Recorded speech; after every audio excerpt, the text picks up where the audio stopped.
interpreters, but I'm trying to give just a moment here because I know that's easier.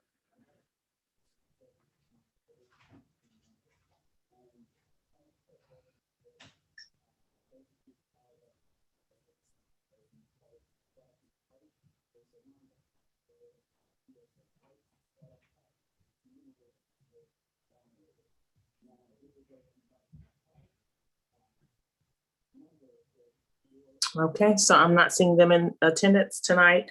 So we'll go ahead and start the meeting with those we have present.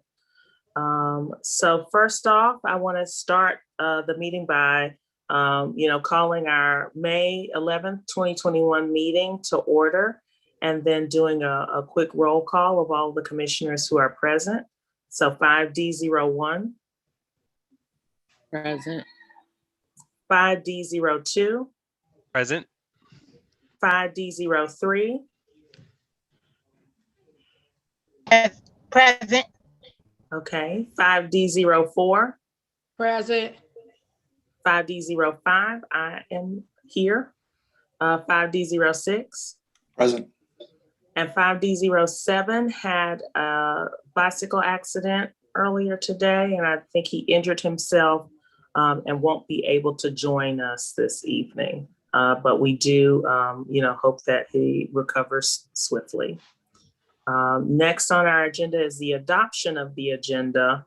I know we had some changes from you, Commissioner Rhodes. Yes, LaQuavia Austin with the Indivisible Art Collective won't be presented today, so can we reschedule her for next month? I support that change. All right, any other changes from any of the other commissioners needed for the agenda tonight? Okay. So I'd like to strike the ANC committee co-chairs section from tonight's meeting. I know we had planned to vote on committee co-chairs, but I do think with recent developments and Commissioner Cobb being out, it would be better to do all of those co-chair positions except for the environment co-chair position. Once we've had a chance for further discussion, and Commissioner Cobb is actually here to accept his appointment rather than appointing him in his absence. Any objections to that change? Just to clarify, Chairman Moore, we're going to do Sure. all of them but the Transportation Committee this evening? All of them except for the Environment Committee. Okay. So further discussion on all of those except for the Environment Committee, which is Commissioner Salceda Guzman. Sure. Yeah. Okay. All right. So I move that we adopt the agenda as amended. Can I get a second? Second. Okay. Any opposed? All in favor? Aye. Okay. All right, the ayes have it. So moving forward in the agenda, adoption of the minutes. Commissioner Elmore, I don't see them printed in the agenda. Are there any minutes to share with us, or do we need to hold last meeting's minutes for next month? You say any minutes to share? Yes, for the previous meeting. No, I'll have to get back to you on that. Okay, so we'll hold those for next month's meeting. Treasurer's monthly report, that's typically Commissioner Cobb, but he did leave us with a report. And I know we've all had an opportunity to review that as monthly expenses. We don't need to vote on that report, but I'm just noting for the record that it is available for the commissioners to review. And then once we reach quarterly reports, that's when we'll vote on. So moving forward, if we have a representative from MPD here, if you could please raise your hand to give tonight's public safety report. I don't see anyone currently on the panel from MPD. So you need to be elevated as a speaker please let us know.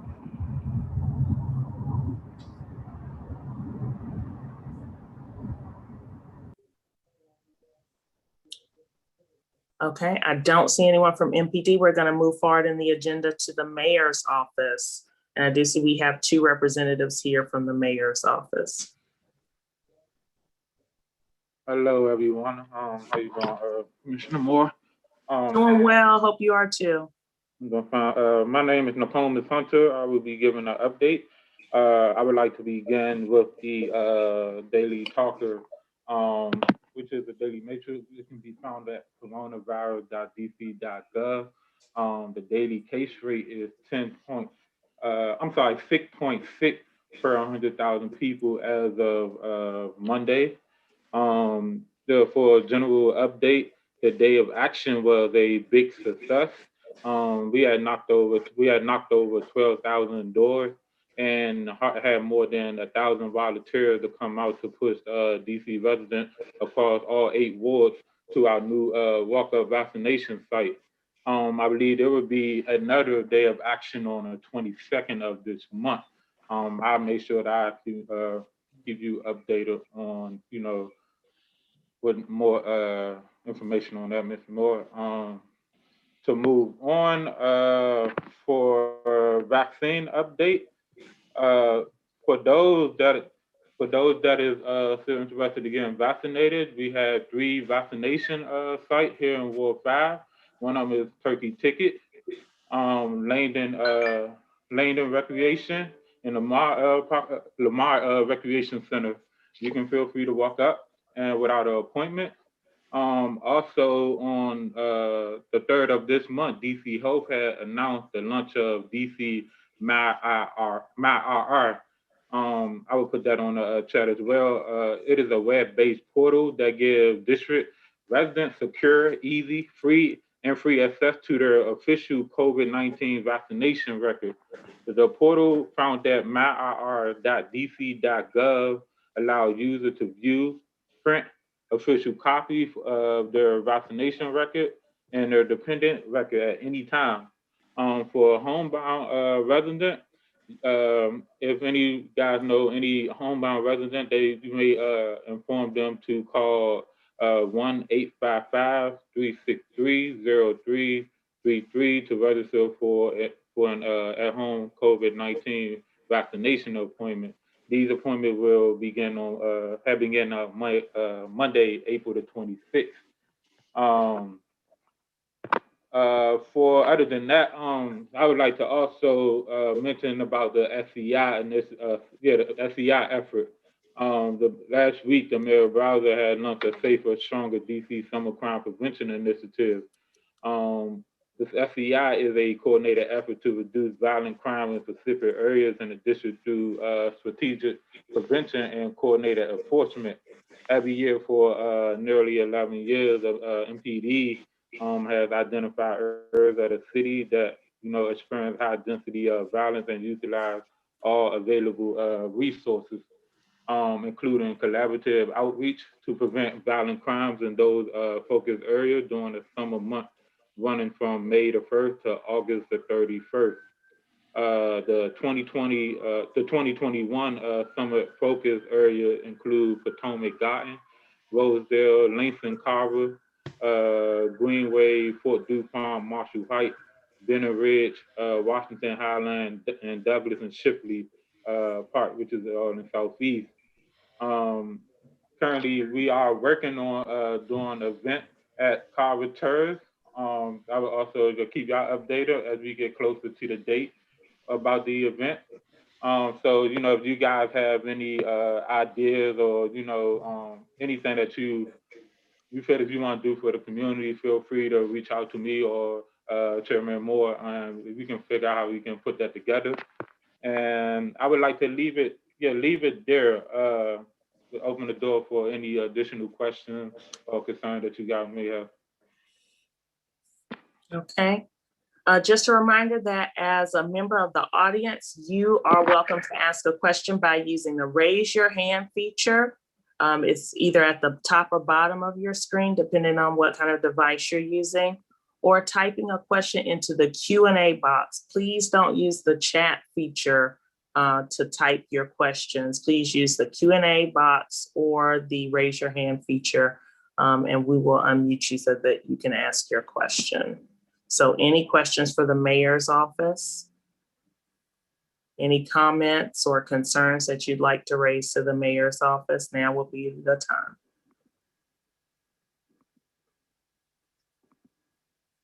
Okay, I do see a raised hand. Bosco, if you could unmute Josh Kramer, and then I see Rhonda Abney.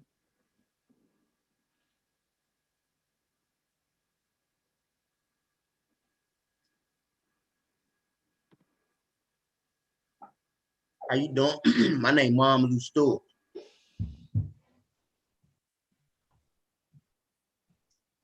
Hello, is someone asking a question?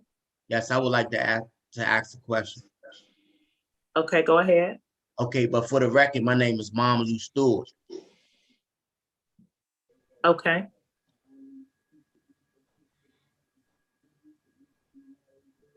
Do you want to go ahead with your question?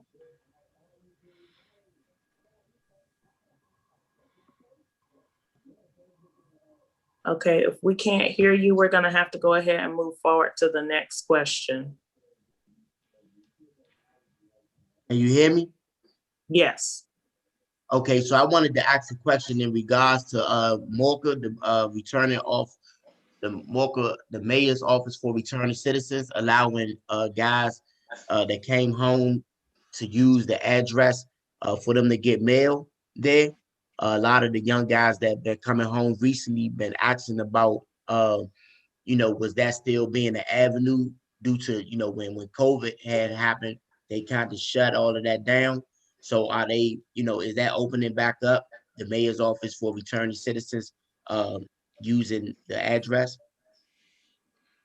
How you doing? I don't know if they still are. I can find out.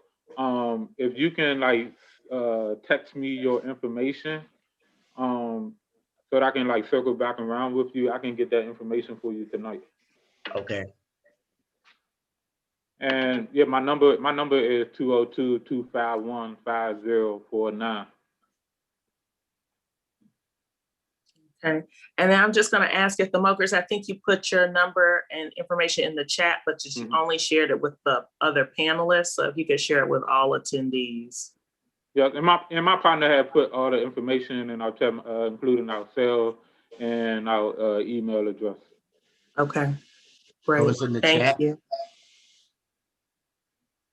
Yes, in the chat for everyone to see. Okay, thank you. Okay. And then the next question comes from Josh Kramer in the Q&A box. I don't need to be unmute. Okay, I don't need to read that either. Will the mayor be allowing block parties soon? I do not know we haven't got any update on that. I know we still are going following the COVID-19 protocol. So I can't answer that question just yet. So that's, again, I will have to circle back around with you on that. If they are, it hasn't been announced just yet. So I don't want to give you no misleading answer to that question. Okay, all right, thank you. And then Bosco, if you could just unmute and lower any hands from this round of questions. I'm sorry, mute everyone and lower the hands so we can move to the next section. Okay, I don't see any more questions, so thank you so much to the mayor's office. Now we're gonna move forward in the agenda to the Ward 5 Council members update. Good evening, everyone. I am Silas. Good evening. Good evening. Good evening. Silas Grant, Senior Advisor in the Ward 5 Council office. Just a couple of quick updates. You may have heard the council member introduced a Child Wealth Building Act with the goal of eliminating the racial wealth gap here in the District of Columbia. And so it has been widely known as the baby bonds bill which was introduced on last Monday. And essentially, it's a publicly funded trust fund for children. And the family makeup is families that make less than $132,000 a year. Essentially, a $1,000 payment from the government will be entered into their fund, and it'll be followed by an annual income-based supplemental payment that can reach up to $2,000 for the lowest income children.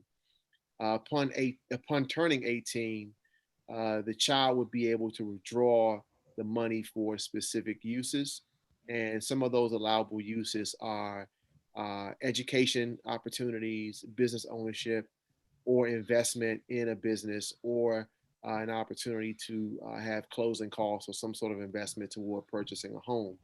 And so, again, the goal here is to close the wealth gap and the racial inequalities or inequities that exist between Blacks and whites in the city. Currently, in the district, a white family's median wealth is $284,000. And that is 81 times higher than the median wealth of a Black family, which is on average $3,500. And so, if this bill is passed, the Child Trust Fund proposal would ensure that every baby born in the district has tangible economic, educational, and entrepreneurial opportunities to succeed. And so, this is, a pretty large undertaking by the council, being led by the council member of Ward 5. And it's our hope that we'll be able to get this passed. The other item I want to bring to your attention is that recently we celebrated Earth Day, and our office partnered with a number of organizations, including the Green Scheme, which is located in Ward 5, Broccoli City, Good Food Markets, which is also in Ward 5, Fun It Up, which is a store in Ward 5, and also Don't Mute My Health. And through that Earth Day event, the council member came up with an idea to have a town hall coming up on May 19th about urban agriculture. And so there's been a lot of talk about the soda tax and a lot of talk about, trying to find ways to legislate health.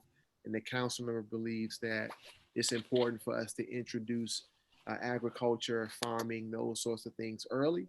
And so he's hosting a town hall, a virtual town hall on May 19th.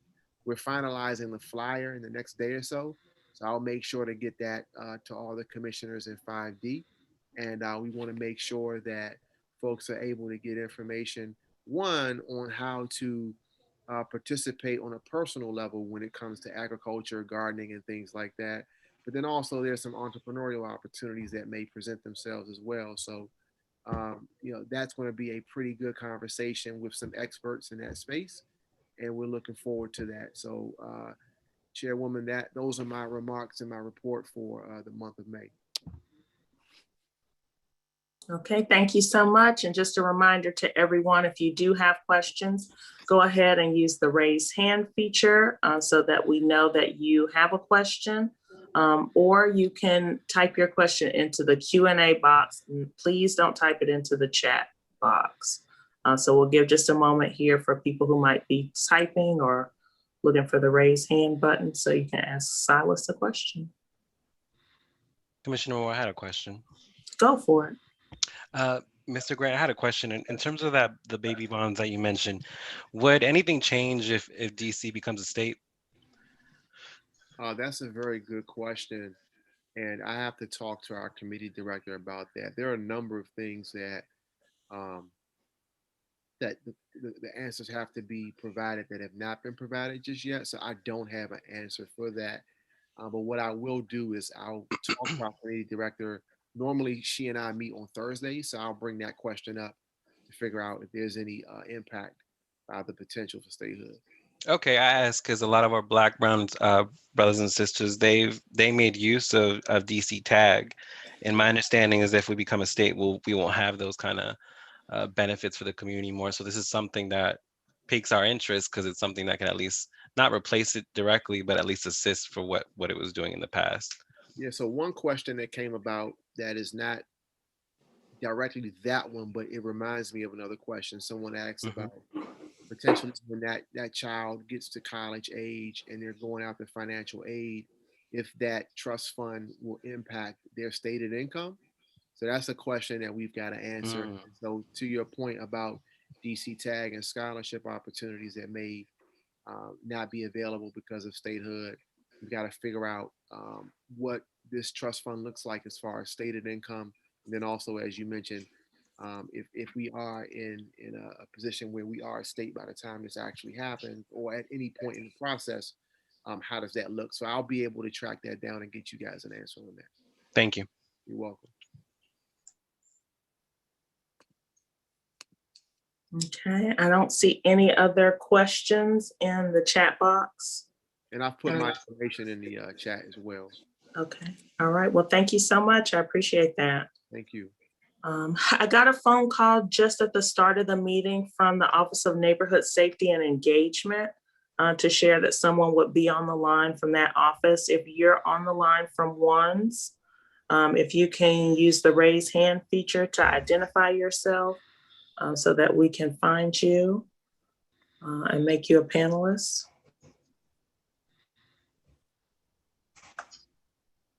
I'll give you just a moment here. And Chairwoman Moore, I believe Mr. Stewart, who spoke earlier, I think he may have been a representative under Rhonda Abney's account. Okay. All right, and I'm not seeing him now or a raised hand from him. Okay, all right. So we'll just go ahead and move forward in the agenda. Thank you so much, Mr. Grant. Appreciate all of your updates. So next up, we have Greg Madaleski from DDOT. Greg, if you're on the line, if you'll use the raise hand feature so that we can make you a panelist. And Bosco, if you could elevate Mr. Madaleski to a panel position and give him the opportunity to share his screen as a co-host so that we can see what he's presenting. And Greg, just go ahead and get started whenever you're ready. Hi there. Good evening, everybody. My name is Greg. Good evening. Oh, thank you. I am a bicycle program specialist here with the District Department of Transportation.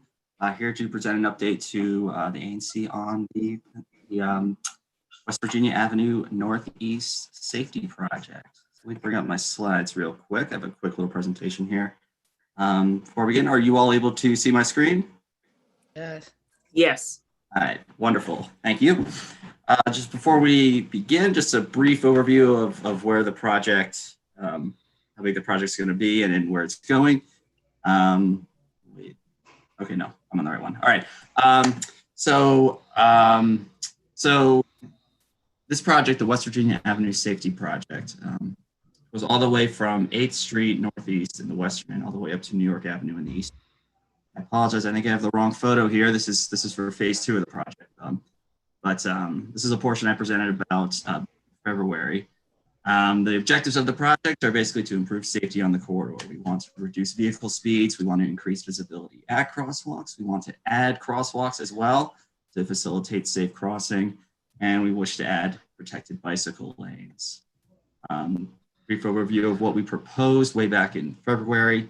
Basically Florida Avenue, or excuse me, the portion of West Virginia Avenue from Florida to Mount Olivet Road. It's about 40 feet wide. Right now it's a travel lane in each direction with a parking lane on each side. We propose putting it at 2 travel lanes, so keeping those 1 in each direction, having a protected bike lane on each side, and preserving the parking on the south side or the east side of the street. That is the street with the majority of the residences. So as part of this, also adding RPP parking in the 1400 block. I think that's from to Penn. I believe those neighbors signed a petition and I think they were approved for RPP parking. So we're planning to add that in as part of this project. Just to go over the timeline, going way back in the past, this corridor was identified for bike infrastructure back in 2005, 2014, and 2017. But it wasn't until 2020 in April of last year before we presented to this ANC on phase 1 of the project. That was back when we were going to do it in 2 separate phases. That was phase 1 from Mount Olivet to New York Avenue Northeast. We solicited comments, got feedback, developed plans, and we issued our notice of intent 20-76 PSD which expired in October. So now, jumping forward to this year, February of 2021, I presented to this ANC on phase 2 of the project, that is from 8th to Mount Olivet. I also made note there that we are going to do the project all at once rather than split it into phases. So now here we are. It's April, well, it's May, but April 2021, I issued, so my update, sorry, tripping over my words. My update to the ANC today is that we have come up with a preliminary design for the corridor for what we call phase 2. That is from 8th Street again to Mount Olivet. And so we issued notice of intent 21-136 back on April 22nd, 2021.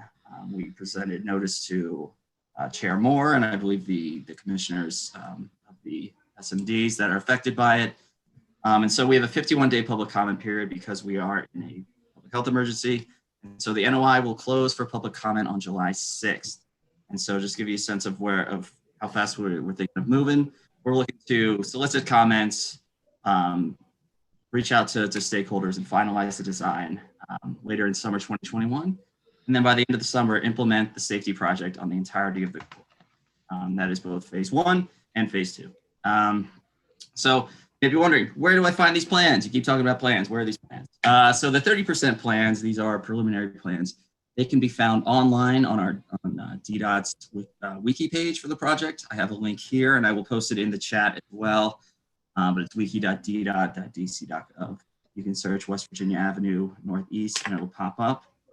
Just to note, these plans are preliminary. We call them 30% plans.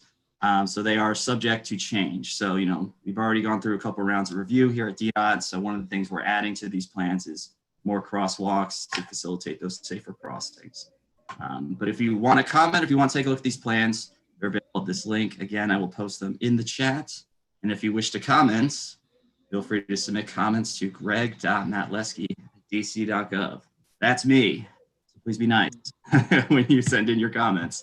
Yeah, we're soliciting feedback, so again, nothing on these plans are final. So feel free to give us any suggestions, any things we should take into consideration. We want to make sure this works for the corridor as a whole. And so we're happy to solicit feedback. So again, I'll post those 2 addresses in the chat.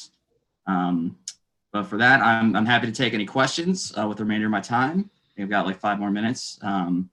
So I open the floor to everyone here. Thanks. Okay, thanks so much.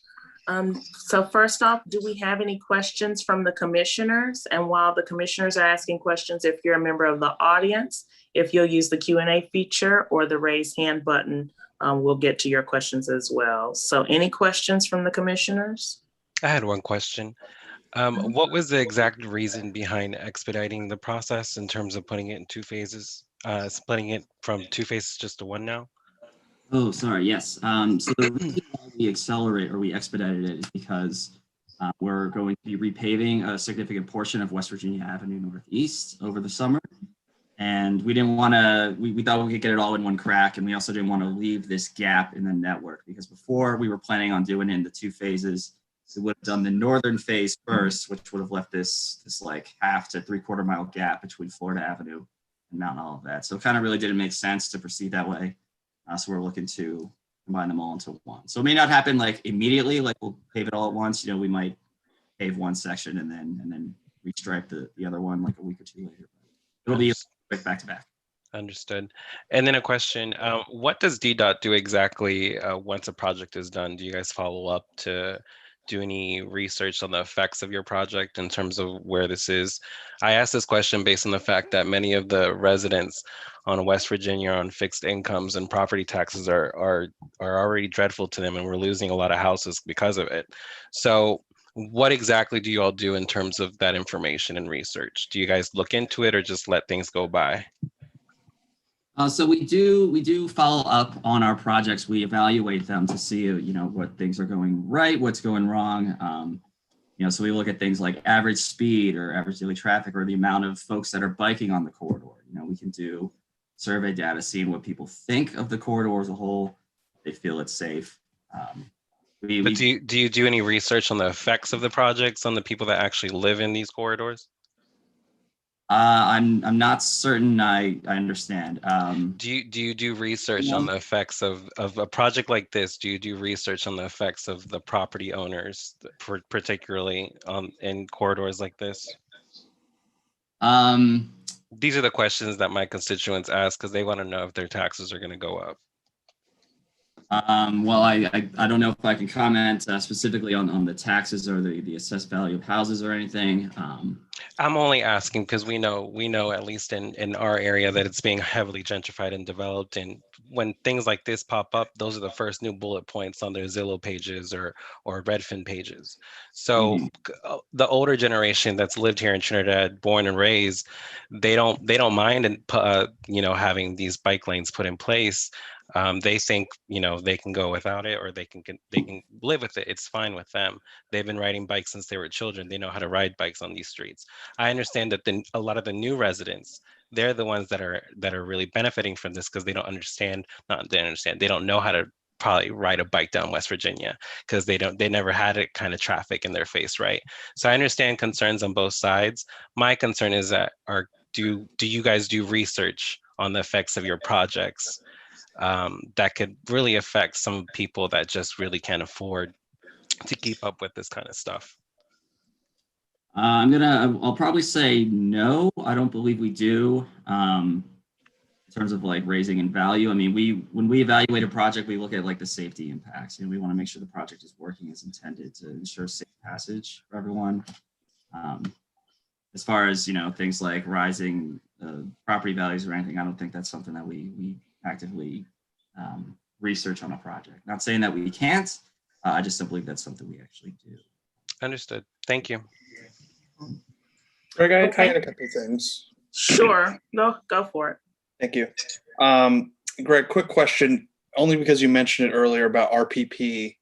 I know the parking shifts without the unzoned parking on the other side of the street now. I've had a couple of inquiries about getting the RPP on between Oates and Florida Avenue, that kind of section of West Virginia. If we were to submit within the next 2 months, maybe RPP petitions, would it be able to get quickly put up and installed when all this construction is going on? So RPP petitions are handled by a different department here at DDOT, but from what I understand, I think they work pretty quickly. So if the community does want RPP on these blocks, I think that is something we might be able to include in this project. I believe the one for the 1400 block, I believe their petition, and please correct me if I'm wrong, if anyone has been voted the contrary. I believe that that was a quick turnaround, and so we were able to get that included super quick. Okay. So yeah, if there is a desire for RPP, please, we'll be happy to include it. Get the petition. And then I had a related question and a direct question, and I think somebody asked this in the Q&A as well. What is DDOT's plan on kind of the street sweeping aspect of the bike lanes, both on this project and currently on the Florida Avenue bike lanes in 5D06? Because I bike there. They're basically more unsafe because of the amount of litter and debris that are inside the bike lanes than actually riding in the street. So I'd just like to know how we're going to make sure that they're clean and free of debris and hazards as we go. Yeah, that's a great question. So I know that some of our narrower bike lanes, usually the ones that are about 5 feet, and they're a little too narrow for our older street sweepers to get through. And so as a result, as many folks on this call probably test, they fill up with debris and glass and stuff, and it's not. But I believe our partners at DPW, I think just starting back last month in April, I think they just unveiled their new narrower street sweeper, which allows them to get into these narrow bike lanes. And I know that DDOT sort of has an effort, or we did have an effort to try to procure a similar model. I'm not certain how that is going at the moment, but I do know that DDOT has had a desire to get these smaller sweepers for exactly this purpose. But my understanding is that DPW actually has one of these in their possession, and they use them to clean these bike lanes. And regarding Florida Avenue, I know it's less than ideal at the moment. The project right there it's the interim phase. This big capital project that's set to construct, I believe, next year. I think we're about to put it out to bid. to totally, to totally redo the streetscape on Florida Avenue to not only do, wider sidewalks, but wider bike lanes, which should allow for, easier sweeping and such. Cool. Okay, thank you. So any other questions from commissioners? Okay, so let's go to our last question on this topic from a constituent, Catherine Willis. Can you explain the diagram and where the bike crossings are?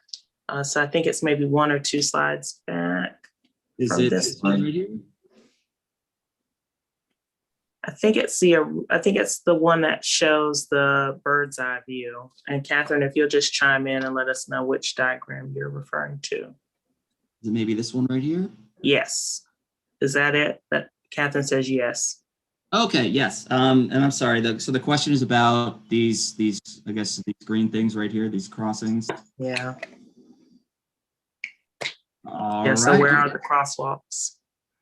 Oh, yes. Okay. So as you can see here, these are existing crosswalks. This is one page I took out. As you can see, it's I don't know what block this is, but this is Neal Street right here in the middle.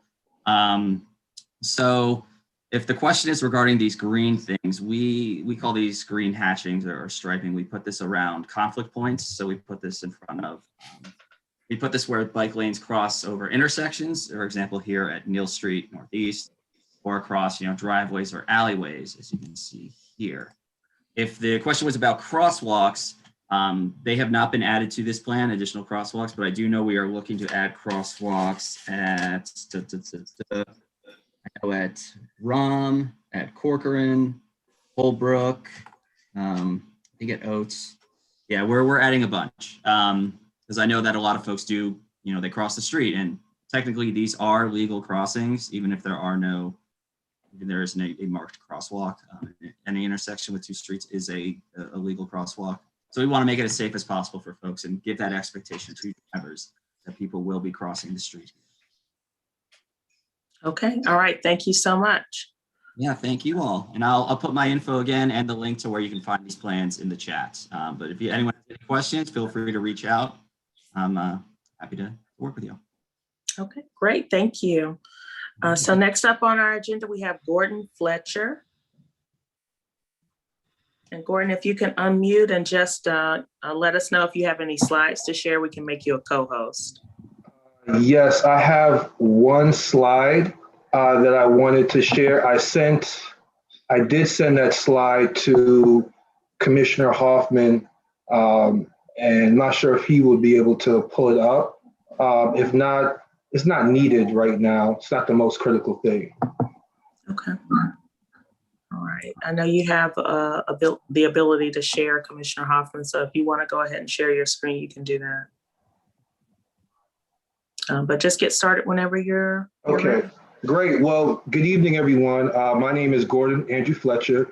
I'm actually also a commissioner. I'm a commissioner in ANC 5A, specifically ANC 5A08, the North Michigan Park community in Ward 5. I'm vice chair of ANC 5A, so I understand the work that the commissioners here are doing an amazing job, led by Commissioner, your chairwoman, Commissioner Moore. But I come before you tonight as chairman of the Democratic Party in Ward 5.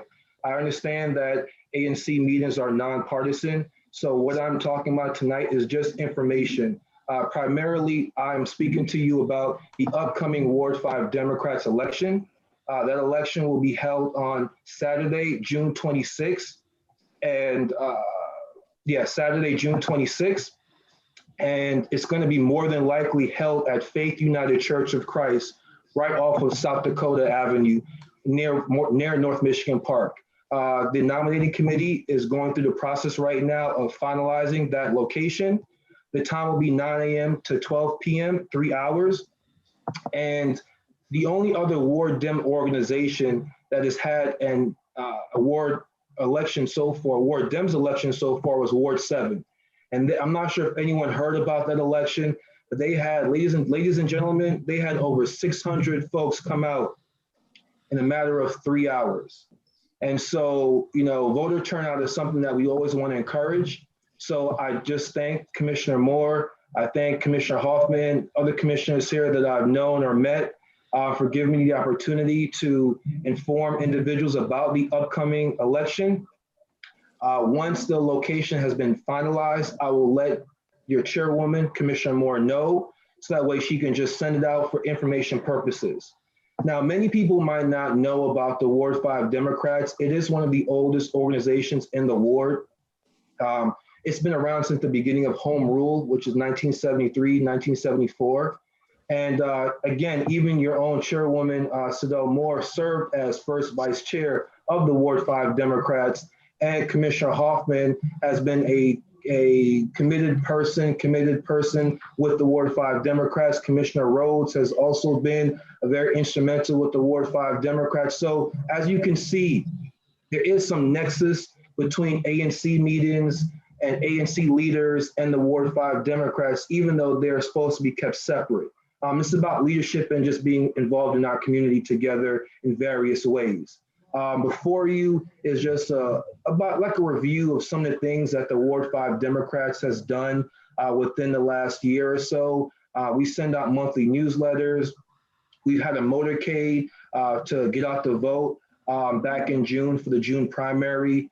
We've held endorsement forums, and I'm glad that under my leadership, we've also held an independent candidate endorsement forum, because even though the Ward 5 Democrats are Democrats, we also want an opportunity to inform and educate all residents in Ward 5. So I was really glad to know that we had almost all candidates for the independent at-large race present for our endorsement forum last year. We've also held a police forum around the robust discussions around defunding the police, whether or not we should do that and what that means. So things of that nature. And I'm not going to go through everything because I know you guys have a very long agenda. I want to respect your time, but I just want to let you know a little bit about what the Ward 5 Democrats do, who I am as chairman of the organization. I am going to seek re-election, and that's pretty much it. I don't want to get into any more partisan information. I just want you guys all to know again that the election is June 26th. And we would love to have as many of you come out and vote. And so just be on the lookout for more information in the coming 45 days before the election commences on June 26th. So Chairwoman Moore, that's pretty much all I really had to say. If anyone has any questions for me, I'm open to that as well. And thank you for your time. All right, thank you so much. Any comments or questions from the commissioners? And just a reminder that as Mr. Fletcher shared, you know, obviously ANCs are nonpartisan. I had a question for Commissioner Fletcher. Go for it. Mr. Fletcher, I had a question. Other than voter engagement and work on elections, what exactly does the Ward 5 Democrats do at this moment to assist the community? Absolutely. So we've held clothing drives before the pandemic. We have been very robust around providing PPE gear and other items such as those for seniors and underrepresented populations in the ward by providing water, toilet paper, toilet tissue, you know, just essential supplies. You know, we've also held statehood events, right? I'm very proud of our statehood committee. Our statehood committee, if you go around the ward and you see statehood signs in different yards, that's the Ward 5 Democrats. That was done under the leadership of our statehood committee chair, Caroline Petty. So we find different ways to be involved in the organization and in the ward. What exactly are the Ward 5 Democrats doing right now? Not particularly the past of what you guys have been doing. What's your mission? What are you guys working on right now? And you as someone that wants to be reelected in this position, what are you looking forward to doing in the future? Absolutely. So I just want to interject, because what I don't want is for you to give any type of campaign speech in the ANC meeting. Because the question somewhat lends itself to that. So I just wanted to interject and say, just if you could just stick to any kind of community activities in response to Commissioner. Thank you, Commissioner Moore, for clarifying that. Yeah, absolutely. I tried to do my bit.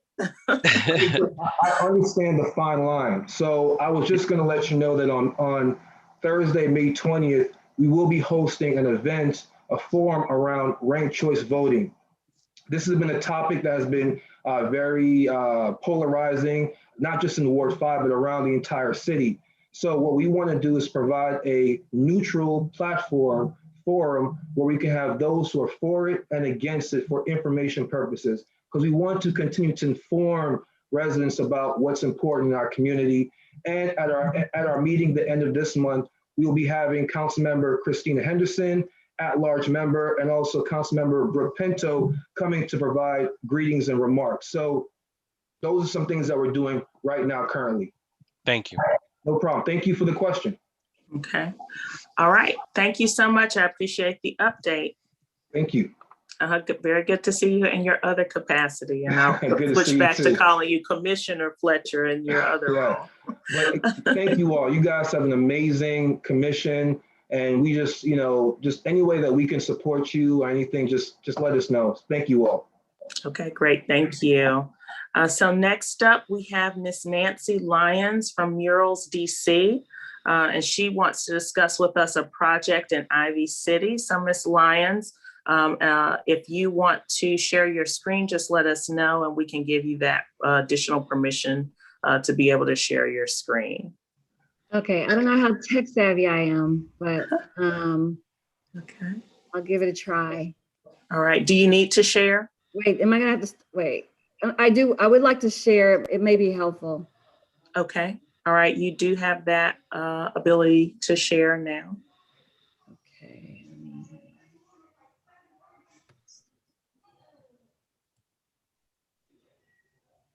Okay, so you can see the area that you see the images?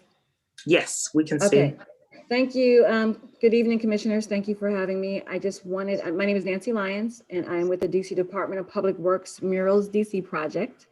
Our goal is to fortify our efforts to keep the city clean and graffiti clean by providing original works of art on walls that are frequently tagged or maybe at risk of being tagged.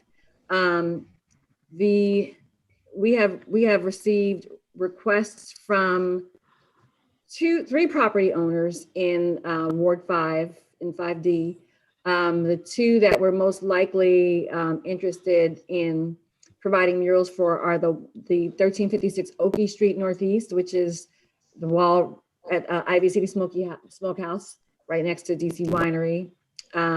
And then also the Sammy's Liquor building at 2725 Laytonsburg Road. So for the Oakey Street, we would be interested in painting that alley wall right beyond that gate. And then the Sammy's Liquor, probably those three areas where those three walls that you see are tagged. So those are on our list. We will be making our final decisions for our walls by the end of this month. So we'll know by prior to May 30th whether or not these walls will be selected. I'm pretty sure the Oakey Street is definitely going to be a wall that we're going to paint. Sammy's Liquor is, that's just a great location, and I know it gets tagged a lot. So we definitely want to be able to, if it's in our budget to do, we definitely would want to be able to paint that mural as well. At the moment now, this week we're selecting artists. We have 35 applicants, local and from outside the area that have applied. And so we're finalizing our artists this week. And then by the end of the month, we'll be matching them with walls. And so we just wanted to give you a heads up.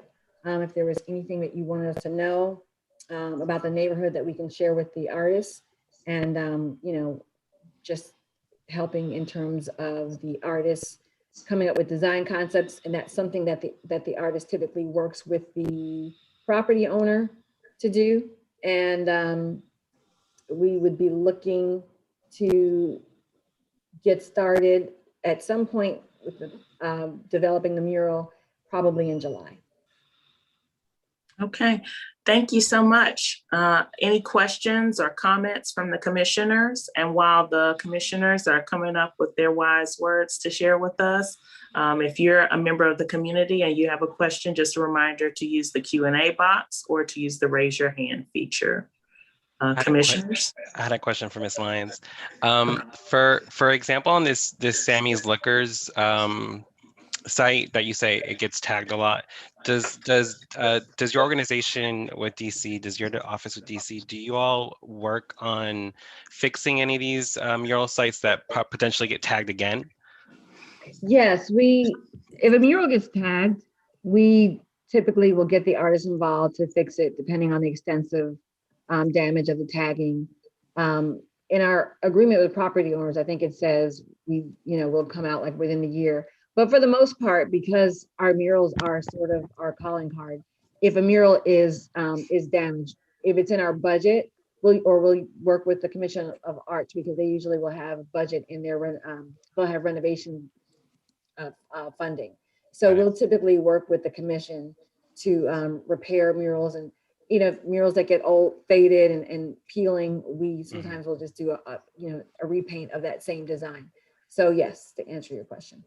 Perfect. And then just a follow-up question, just in terms of the artists, do you all, in terms of that selection, how do you all go about selecting the artists for some of these sites? Do you all pick someone that's local within the ward, or for example, I think you mentioned that some of them already have artists in mind. How does that process go about? So the artists that we work with are the artists that apply through our program. And of those artists, sometimes we may share the portfolio with the property owner and ask them to select someone whose style they feel is most in touch with what they're looking for. with what they like visually. Sometimes we will match them with an artist based on the obstacles or the depth of the project. We may know some strength and some of the strengths and weaknesses that some of the artists may have. And so we might pair them with a site, knowing that, okay, this site is actually best for somebody who is comfortable with working in working tall, the perfect canvas tall structures, or that sort of thing. Okay, perfect. Thank you so much for sharing that. To answer your question about local, I'd say about half of the artists that make it through the program are local. So typically people just sort of want a really good artist, but certain neighborhoods, if we're doing a neighborhood in Adams Morgan and we have an artist from Adams Morgan, we'd want to pair them with that artist. Got it. Okay, great. Thank you. Okay, and then Commissioner Rhodes, if you want to go ahead and unmute yourself, it's your turn to speak and ask the next question. Yours, okay. I'm sorry. I just wanted to thank you, Nancy, for doing something to that wall. It is an eyesore, and I really appreciate it.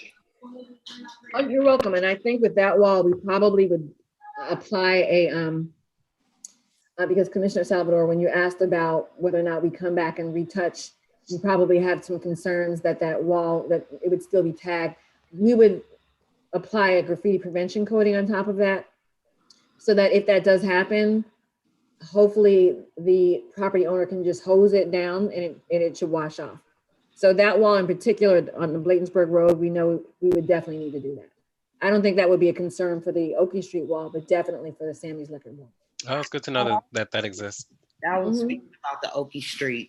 Okay. Oh yeah, well, there's, Neocon has a beautiful mural right next to that area. So but I am interested in seeing more color in Ivy City. I just think it's a great neighborhood to have a lot of murals. I do too. Thank you. All right. Well, thank you so much. We appreciate you presenting. Thank you for having me. Okay, and I don't see any questions from the public, so we're going to go ahead and move forward to our consent calendar.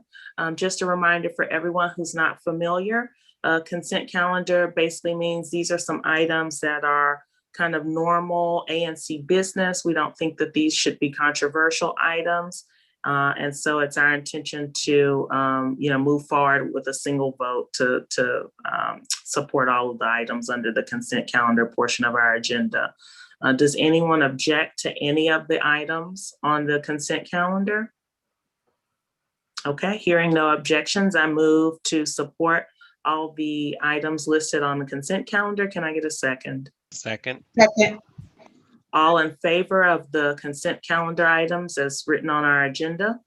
Aye. With an aye. Any opposed? Any abstentions? The ayes have it. Thanks so much. And then voting actions. Our first voting action is on a grant. And we have Maggie Klefstad. And Maggie, if you're not already a panelist, if you could raise your hand. I'm here. I think I am. Am I a panelist? Yes, you're a panelist and we can hear you. Okay. So do you need to share your screen with us at all? I don't. I was just going to give kind of an overview of the grant that I wrote to the to you guys and give you a brief overview of the organization. Okay. As asked questions. So my name is Maggie Klefstad. I am the Director of Development at Rebuilding Together DC Alexandria. We provide critical home repairs to families with low income. Our main goal is to preserve affordable home ownership and to help our residents age in place.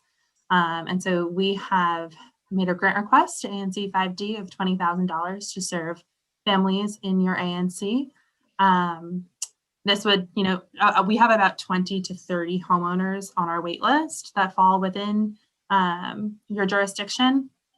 We have about 150 plus homeowners total in DC who are on our wait list. Typically we serve 200 families in Alexandria and DC every year. So our wait list is pretty much, about almost what we can do in a year. During the pandemic, we served 172 homeowners. So we're really proud of the fact that even though we weren't able to, meet what we usually do, especially because we usually rely heavily on volunteers, we were able to still serve a significant amount of homeowners in DC. The repairs we do range from grab bars and handrails and, simple electric upgrades to roof repairs and HVACs and replacing, hot water heaters, et cetera. So the projects can range in price from, $1,000, $1,500 to $15,000. So it really depends on what the need looks like and, how great of an emergency it is for a specific client that applies for services from us. We've been serving clients in DC since 2018. There was an affiliate of Rebuilding Together who was there before us. However, I will speak very frankly that they weren't serving as many clients as we were able to in the past 3 years. And we know that the need is extremely great, especially in wards 5, 7, and 8 is where we're seeing most of our clients sending in applications from. So we're hoping that, with a grant from ANC 5D, we'll be able to provide homeowners of low income with the critical repairs so that they can stay in their homes and age in place and keep their homes for as long as possible.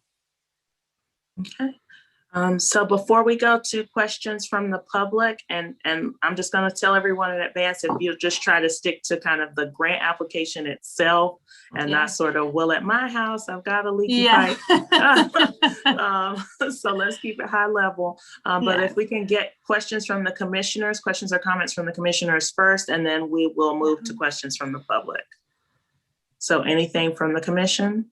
I had one question for Ms. Klefstad. Yeah, absolutely. So what are some of the, this is an application process to apply for this. What are some of the things that you see that commonly get people denied?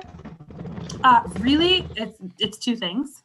One, or actually three.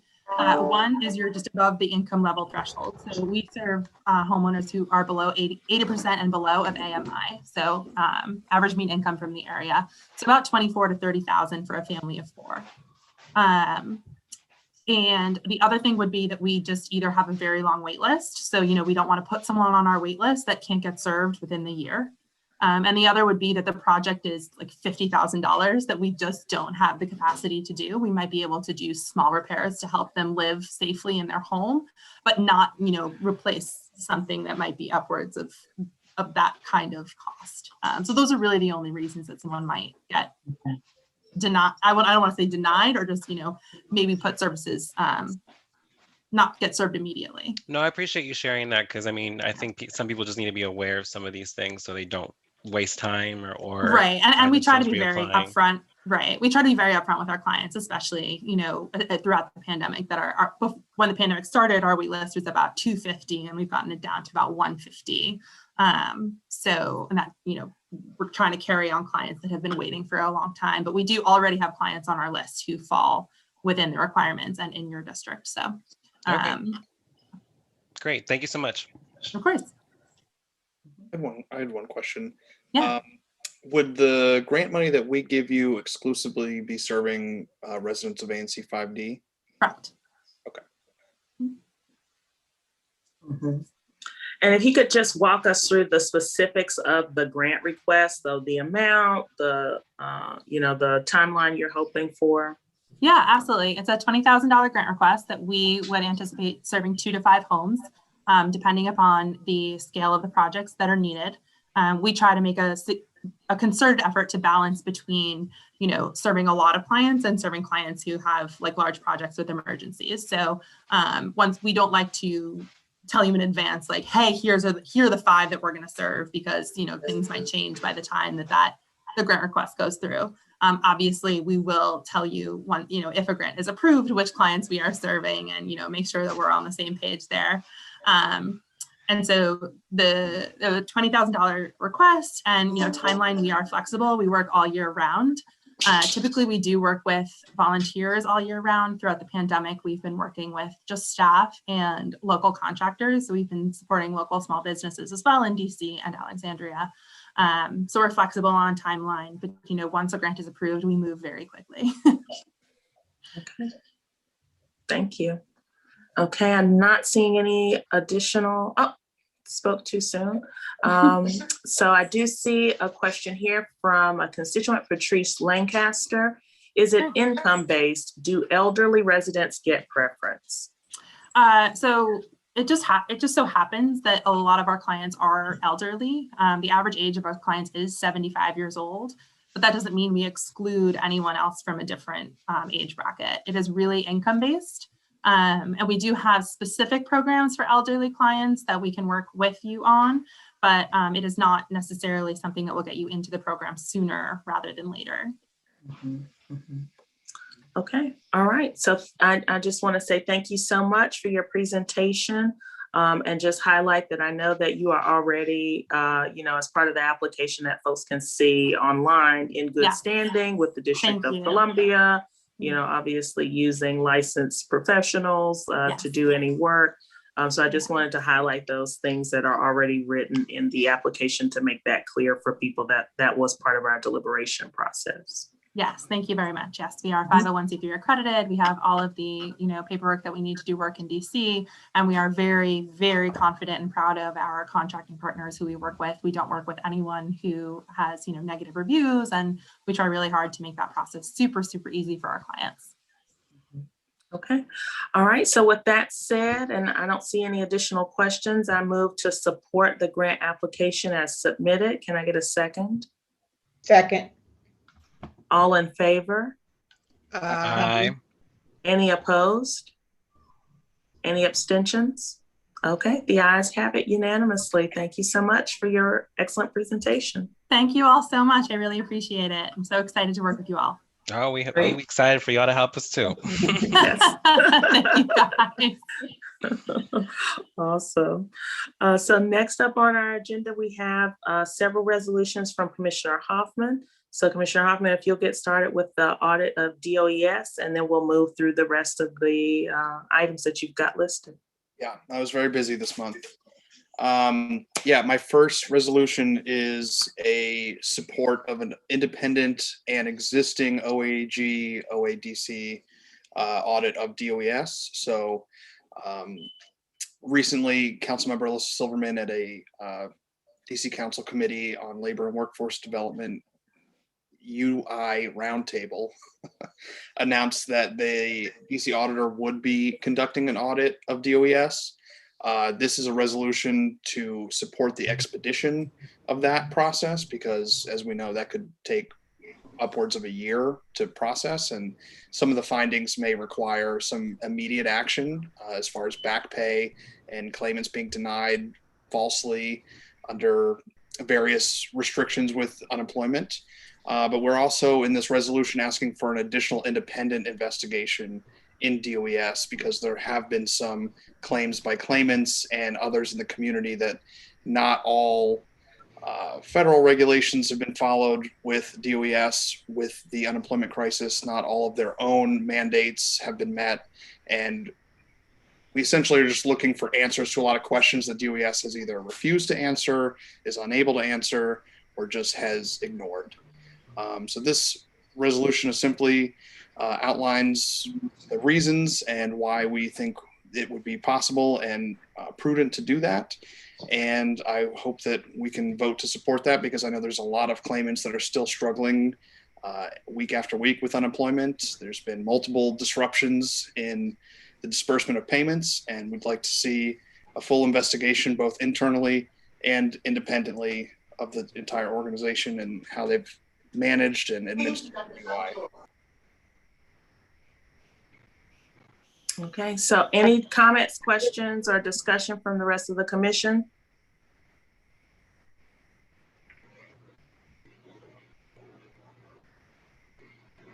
Okay, any comments, questions from the public?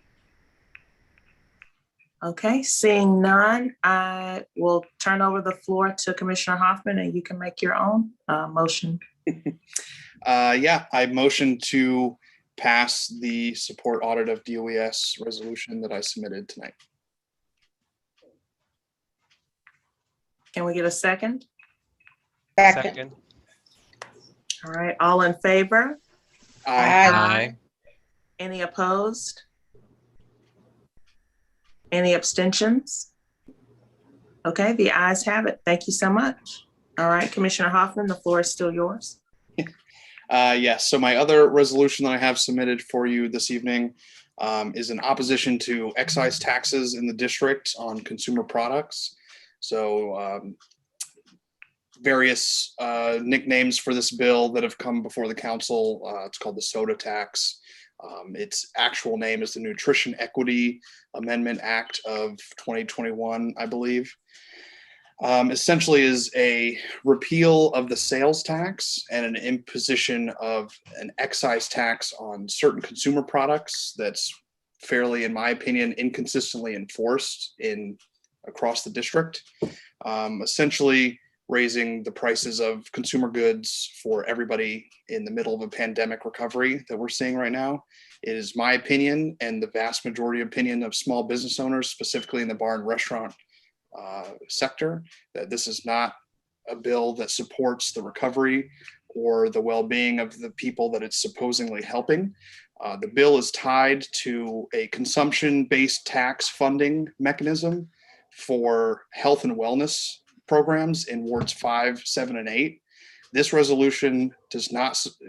This resolution opposes the bill and instead suggests that budgetary consideration should be given to fully fund those wellness programs without any additional taxes on the people of the district, essentially.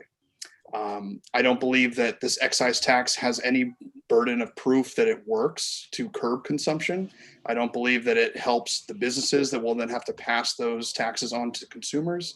And I don't believe that we should have to struggle to get health and wellness programs funded through a tax that does not have necessarily the bona fides to say it will be fully funding those programs. Those programs should be funded completely on their own, and we should have the benefit of those programs without any necessary excise taxes on those consumer products.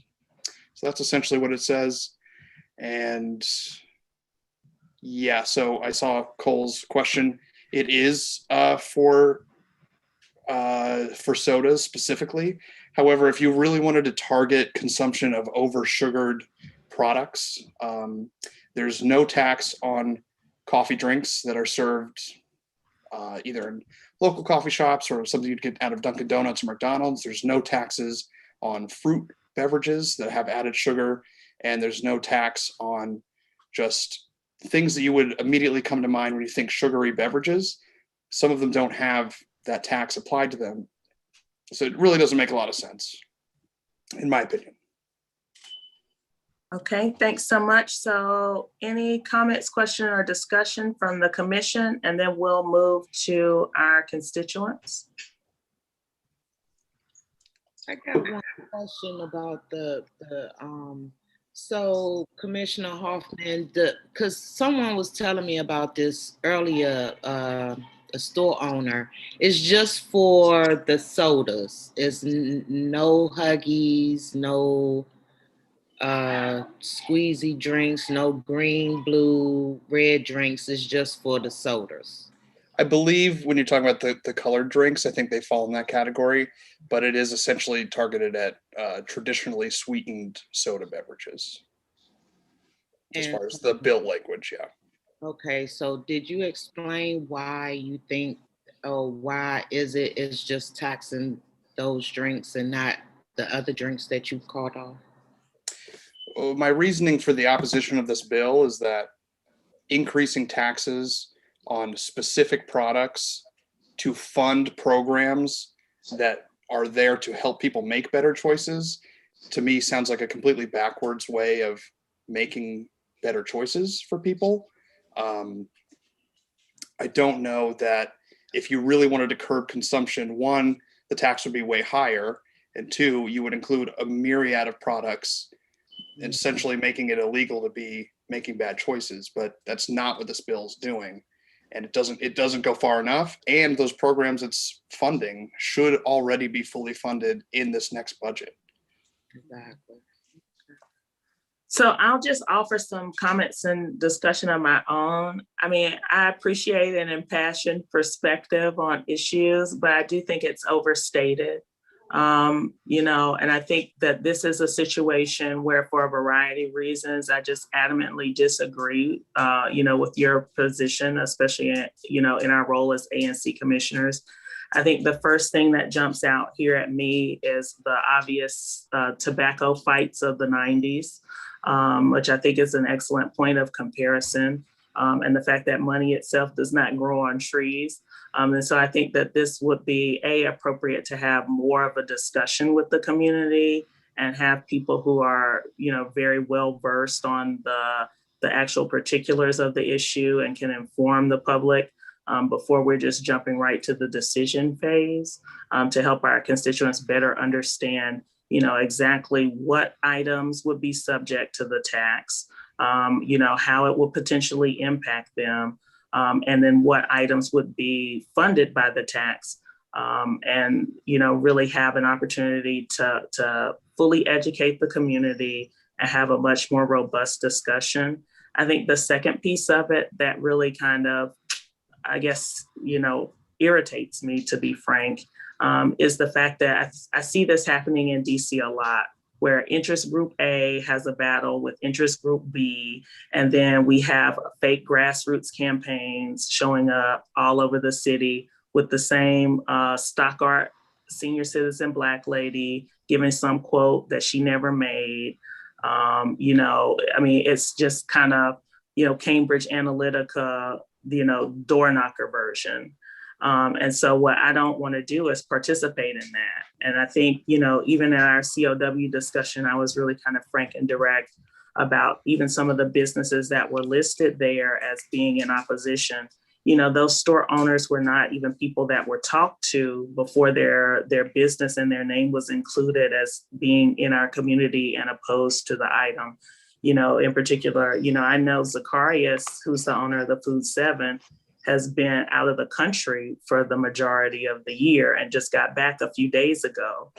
So I think to list him as kind of some grassroots supporter of this, is just a false thing to do. And so I see that was removed, but I think that that's the kind of thing that's really indicative of kind of how a lot of these fake grassroots campaigns spring up all over our city all the time. And then it crowds out the voices of real members of the community and their real concerns about things that are happening either, in their businesses, in their homes, that's going to affect their lives. And so, we keep seeing this with whatever initiative group comes up with, how they're going to market the campaign. And I would just really prefer that, ANC 5D really try to put ourselves in a position where we're advocating for the real concerns of the community, and that when there are, items that come up for discussion, that we do a better job of informing people about the details of the proposal, from either side, and then, having a real community discussion about potential impacts, and then making suggestions based on the things that we're hearing from people, who really do live in the community. So I think that's really my 2 cents on that. Did we have any additional comments or discussion from the rest of the commission before I move on? I see we've got some comments and questions from constituents. Okay, so we got a few comments. Patrice Lancaster. I have worked with CM Nadeau on this. I think that the commissioner should rescind himself from this topic. The programs are mostly nonprofit. So I don't know if that's really a question, but a comment is just fine. Aaron French, a public comment, not a question. Thank you for that. Commissioner Moore took the words right out of my mouth. It is premature to oppose the tax and the tobacco tax and its effects on preventing smoking, especially among young people, are well studied and known. It is a great comparison, and there should definitely be more discussion and understanding around this issue. And then Carl Whalen supports CM Moore's POV on excise tax, nor do I think this is an appropriate venue for this discussion. ANC versus council focus is an issue this year. So I will leave those typed Q&A comments there. And I do see we have some raised hands. So Bosco, if you could unmute any of the attendees who have raised their hands. I do see Ms. Diggs. Hi, how are you? Good evening, everyone. I wanted to know what programs are funded by this tax? What health and wellness programs are funded by this actual tax? Yeah, that's a great question, Ms. Diggs. I do not have the bill language directly in front of me, but I can, if you want to search, or I can send you a copy of the bill language. It's the Nutrition Equity Amendment Act of 2021. That'll be under the LIMS system with the DC Council. But I can send you that bill language as well if you'd like. That'd be fine. Thank you, Commissioner Hoffman. You're very welcome. Okay. And I don't see any additional hands raised or any additional Q&A in the Q&A box. So with that, Commissioner Hoffman, if you want to go ahead and, make any type of motion, regarding this resolution. Well, first I want to say, Chairperson Moore, I absolutely respect you as our chair, and I respect your opinions and your ability to articulate your position directly through this avenue. And I appreciate everything that you've said and some of the other comments that have been mentioned as well. I would motion to table this resolution for further discussion with the community and everybody, so that we can make informed decisions and how we want to move forward. Okay. So I would second that motion. Can we get an aye from all those in favor of tabling the motion opposing excise taxes on consumer products? Aye. Okay, any opposed? And any abstentions? Okay, so the ayes have it, and we will table for 30 days or 60 days. Was that, what's your preference, Commissioner Hoffman? I'll say 30, but yeah, we didn't specify. Okay, all right, so 30 days it is. Very good, thank you. Sure, and then you still have the floor with 1301 West Virginia Avenue. And then once you give this is how this is gonna go. So I'm just gonna tell y'all how it's gonna go. Let them know. Okay, so we're gonna have a brief overview of where things stand from Commissioner Hoffman. And I know that we have Miss Lottie Albury's family on the line, and I believe we do have the Medvines or their attorney on the line. We're not going to rehash all of the details of the case. We're going to focus very specifically on the narrow scope of what it's covered in a BZA case. And so we're going to have a brief overview from Commissioner Hoffman. and then maybe some brief remarks from myself, and then some very direct and pointed questions to try to get down to the substance of the issue. So Commissioner Hoffman, I'm going to give you just a few minutes here to give us an overview. Yes, so this is BZA case 2359. This is regarding the 1301 West Virginia Avenue project. We have talked about it many times. The current state of affairs is the applicants have their most recent architectural plans, including shadow studies that have been discussed with all of the party status groups, and essentially the ANC has been monitoring the negotiations surrounding a community management agreement and a memorandum of understanding regarding construction. There currently is not a signed CMA with the applicant and the abutting property neighbor, the Albury family. I saw Miss Lottie yesterday. She was doing great. And we are essentially looking at relief for a third dwelling unit in the proposed plans for their renovation of that property. I think that's pretty much in a nutshell what we're doing. So tonight we're reviewing the ability to approve or oppose the third dwelling unit for that property. Right, correct. So I don't see anyone with a raised hand here. So if you're from the family, or if you are from the development group, if you could raise your hand, and we will promote you to a panelist, and we'll discuss, and ask a few questions here. So Bosco, if you could, anyone who's raising their hand, if you could go ahead and make them a panelist. And while you're doing that, I'm gonna make some very brief comments here, because I want not only the participants to understand what's going on, but I want the community to have an understanding here. So what's happening at this property is that there is a particular size of building that you can build by right. That size of the building is not what is the requested change in this particular BZA case. The requested change is the number of units. So the size of the building, after some discussions, with the ANC and our zoning and land development committee, have come to a design that fits the character of the community. And the question of this BZA hearing is whether a third unit has a negative impact on the neighboring property, and how that impact could potentially be mitigated. So it is specifically in regards to whether the third unit produces any additional challenges for the adjoining neighbor. In particular, of particular concern to me in this case is the fact that the neighbor in question is a 98-year-old woman. And so that makes the case a bit unique. And we want to go out of our way, to make sure that, we are safeguarding the health, well-being, and safety, of this longstanding member of our community.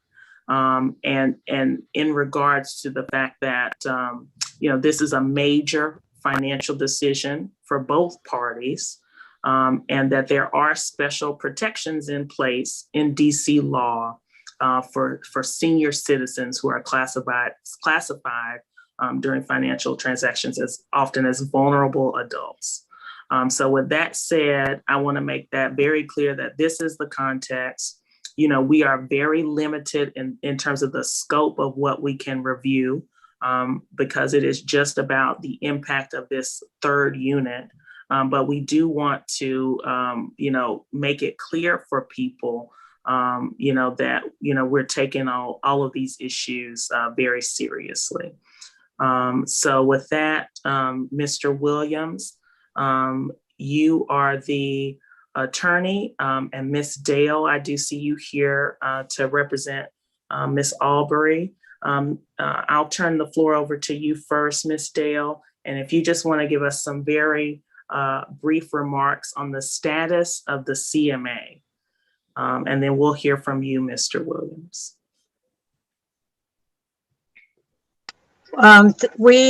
The status of the CMA, we were in negotiation right before, the day before the BZA hearing last month. And the developers did put a final offer on the table. And we were had other issues on the table as well. And we do have an attorney that is helping us with those negotiations. Unfortunately, we did not have enough time before the hearing to actually finish the negotiation process. So when the BZA hearing took place, unfortunately, we came back after the hearing and then those final offers were taken off the table.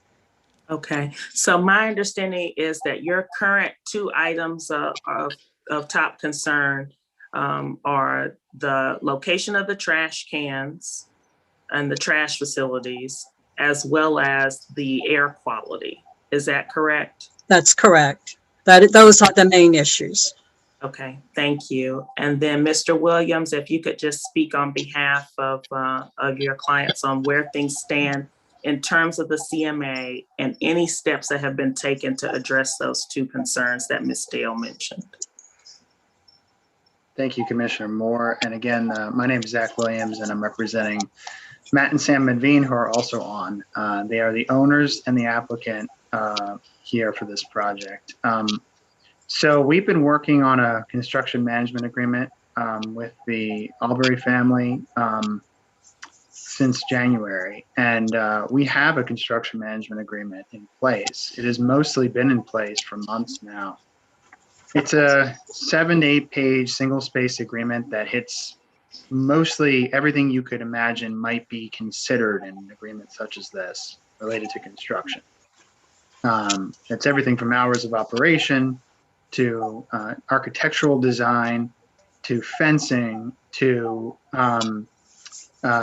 notice provisions to being able to contact the Medvines at certain times and certain manners during construction. So there is a robust construction management agreement that has been in place. 99% of it has been essentially agreed to by the Medvines, and that's been the case for months. What has been outstanding is, and I think that the Albury family will agree with me about this, is essentially one issue, which is a mini split system and whether the Medvines will pay for that to be installed in Ms. Albury's home. Mini split system it's a type of HVAC system. It's a ductless HVAC system that can be installed in a row home or any type of home to provide HVAC and heating and those types of services in a house. That's essentially the only outstanding issue. The trash issue has been resolved. We've already done a new set of plans showing the trash will be on Neal Street. So let me just pause you right there. Just for the sake of time, I just want to make sure that we can get to an agreement as soon as possible. Okay. So Ms. Dale, are you aware of this change in the plan? We have not actually, the last plans that we saw, you mean in terms of the trash or the mini splits? The location of the trash. So that'll be the first item. Okay. The last design that we saw on the trash location was on Neal Street, but is also on the part of the yard where it will close. It will just, again, not clear the sight lines for our mother to see anything on her property. We were in our negotiation when we first met with the Medvines, with our attorney, the negotiation that what Matt had proposed was to put the receptacles by the curb cut, which DDOT required them to close up and to bring back to green space. So that's where the trash receptacles were supposed to be placed, not in the front of the yard beside the driveway, which closes off any kind of sight lines for our mother. So we've not seen any other plans since they submitted that exhibit, I think 100 or whatever. I don't know the exhibit number with the BZA. Okay. But those were Okay. the last plans that we saw. No.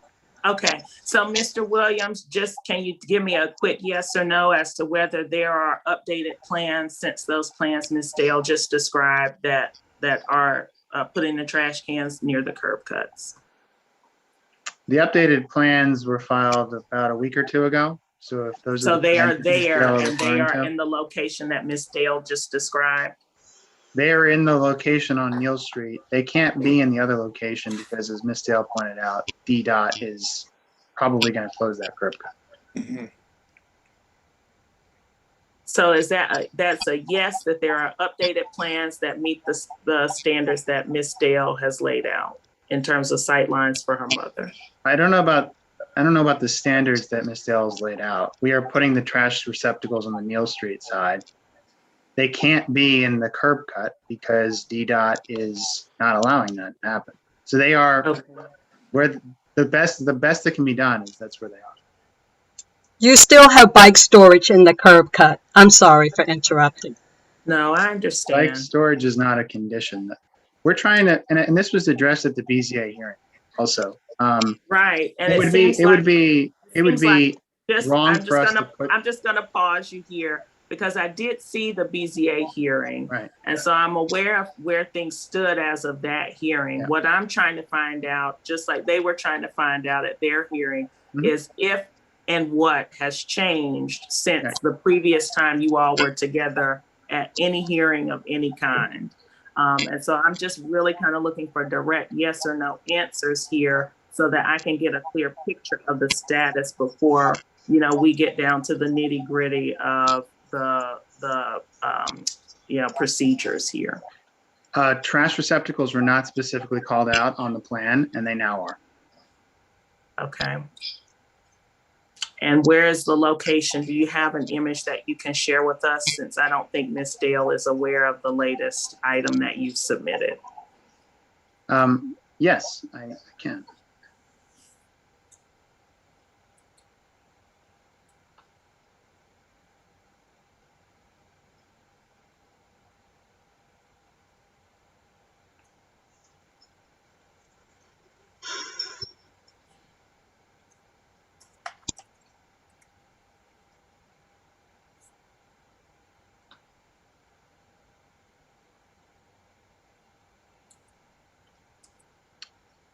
Okay, I have it up.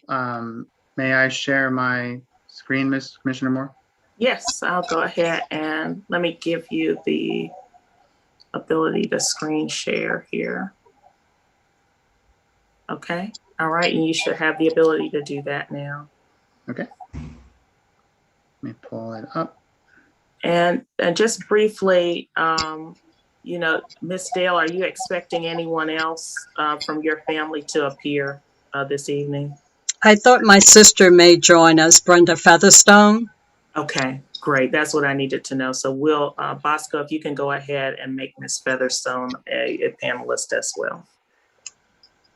I see her hand raised in the participant section. Okay, so if you could just show us. Okay, so this is the plan. Are you able to see this, Commissioner Moore? Yes. Okay, this is the plan. Looking at the property, here's the corner of West Virginia and Neal Street. And then towards the rear of the property, you can see the trash receptacles, the T's for trash, the R's are for recycling. Those are on the Neal Street side. The curb cut that we were talking about is in the middle of the lot. And as for the reasons I already discussed, we can't put the receptacles there. Okay, and then just help orient us, if you'll just show us where the Aubrey's residence is. It's shaded in gray here at the top of the exhibit. Okay, and so your request is not to have it so that the view off to the, I guess what will be the bottom of the screen technically for those of us viewing this online, isn't blocked. Is that correct, Ms. Dale? Yes, all of her sight lines are blocked. There's about a 2-inch or 2 feet wall there, and so with them putting in a 4-foot wooden fence, that's a height of what, about 6 feet of fencing there, or a wall that she's not going to be able to see anything. So even if she walks down her steps and along her walkway, she still isn't going to be able to see anything on Neal Street. She's not going to be able to see the school anymore, or the kids, or the teachers. And with the garage doors there, she's not going to be able to have any sight line. So her whole view of her surroundings, her air, her light, all of that is going to be gone. Okay.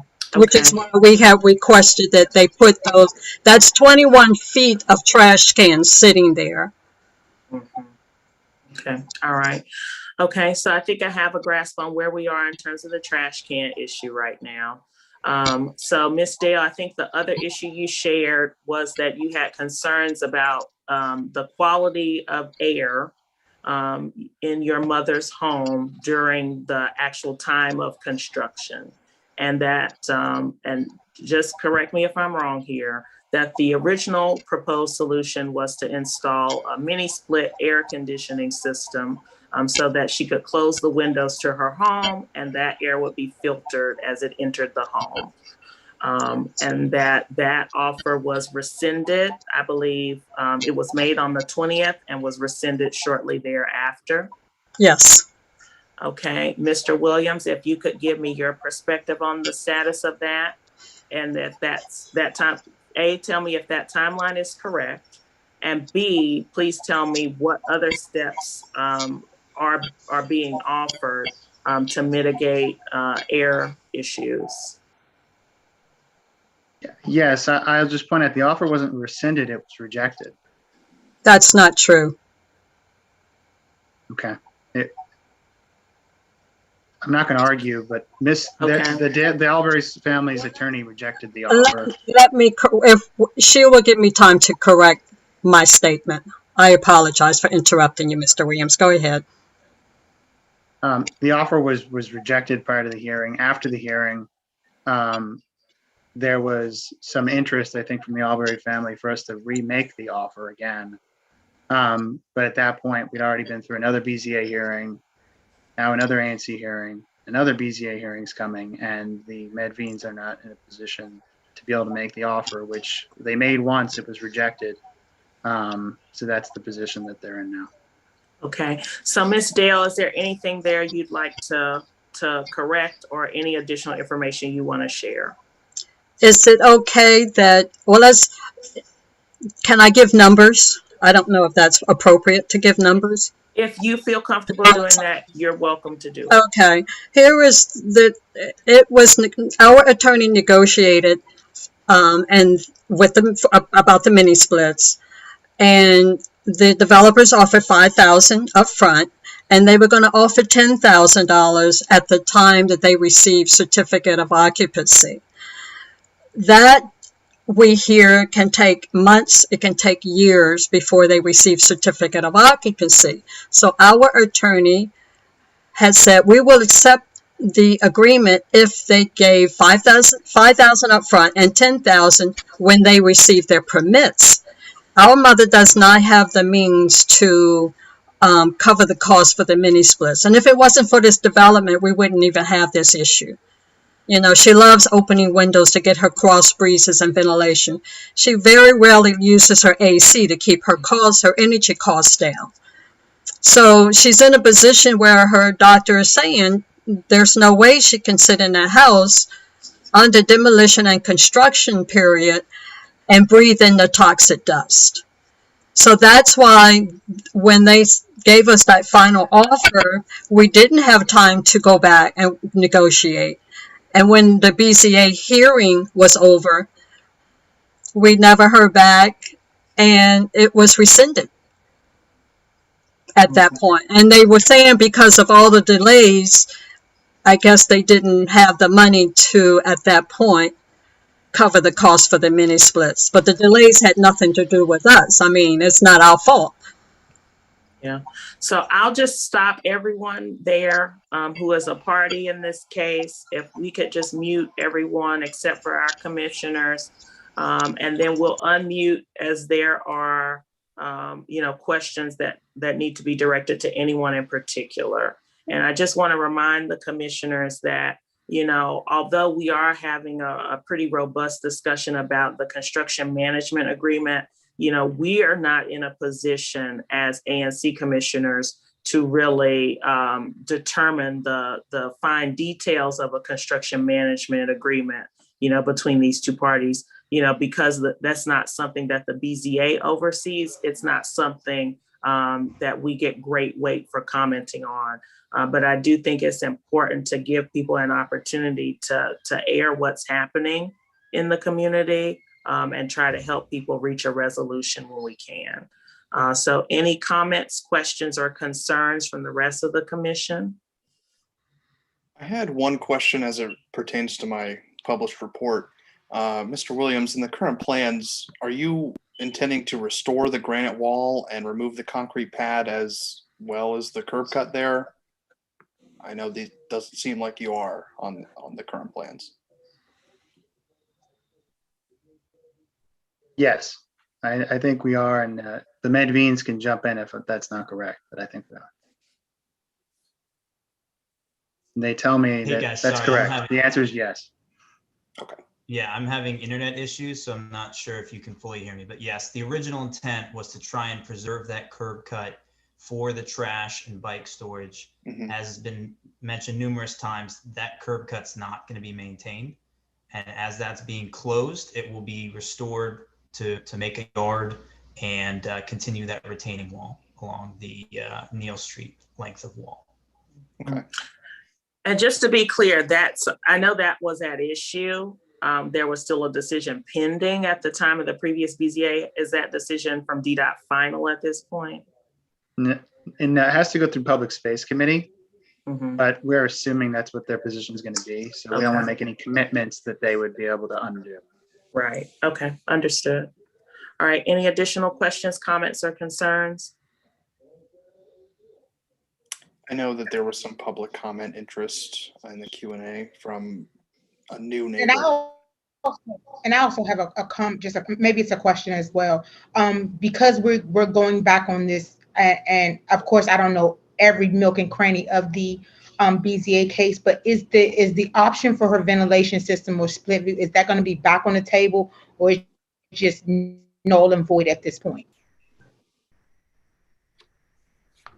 We have, I guess I'll jump in there. We have gone back to them and offered them several $1,000s of mitigation to use towards whatever ends they wish to use it for. We don't tie any strings to it. We just merely reflected in each line item that we offered to them how we thought it would be addressing their certain or various concerns. But at the end of the day, we're still offering them several $1,000s that if they choose to use it towards the mini split system, they're welcome to do that. We have no qualms with however they choose to use that offer that has been given to them. So that I have a very specific question here, which is that how are you taking steps to mitigate the impact on the air quality? Are there any additional steps you're taking in terms of how you manage the construction itself, or are willing to put in place to help mitigate that issue? Because the mini split is a solution to a problem. That was the previously proposed solution. But the underlying problem is still the air quality, for this woman in her home. So what steps, are you prepared to take to help address that underlying issue?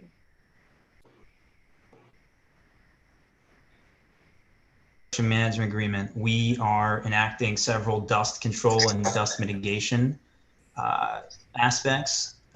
Several of them are erecting a fence along the property line, putting up dust screening on the said fence. We will also, during any demolition activities, spraying down the building during any of the demolition and deconstruction of the building, and also making sure that most of the loading and unloading is all done away from the property line off the alley, which we've also agreed to in the construction management agreement. Okay, and so that dust management fence, you know, or the basis for that dust management, that's a temporary fence that you're mentioning.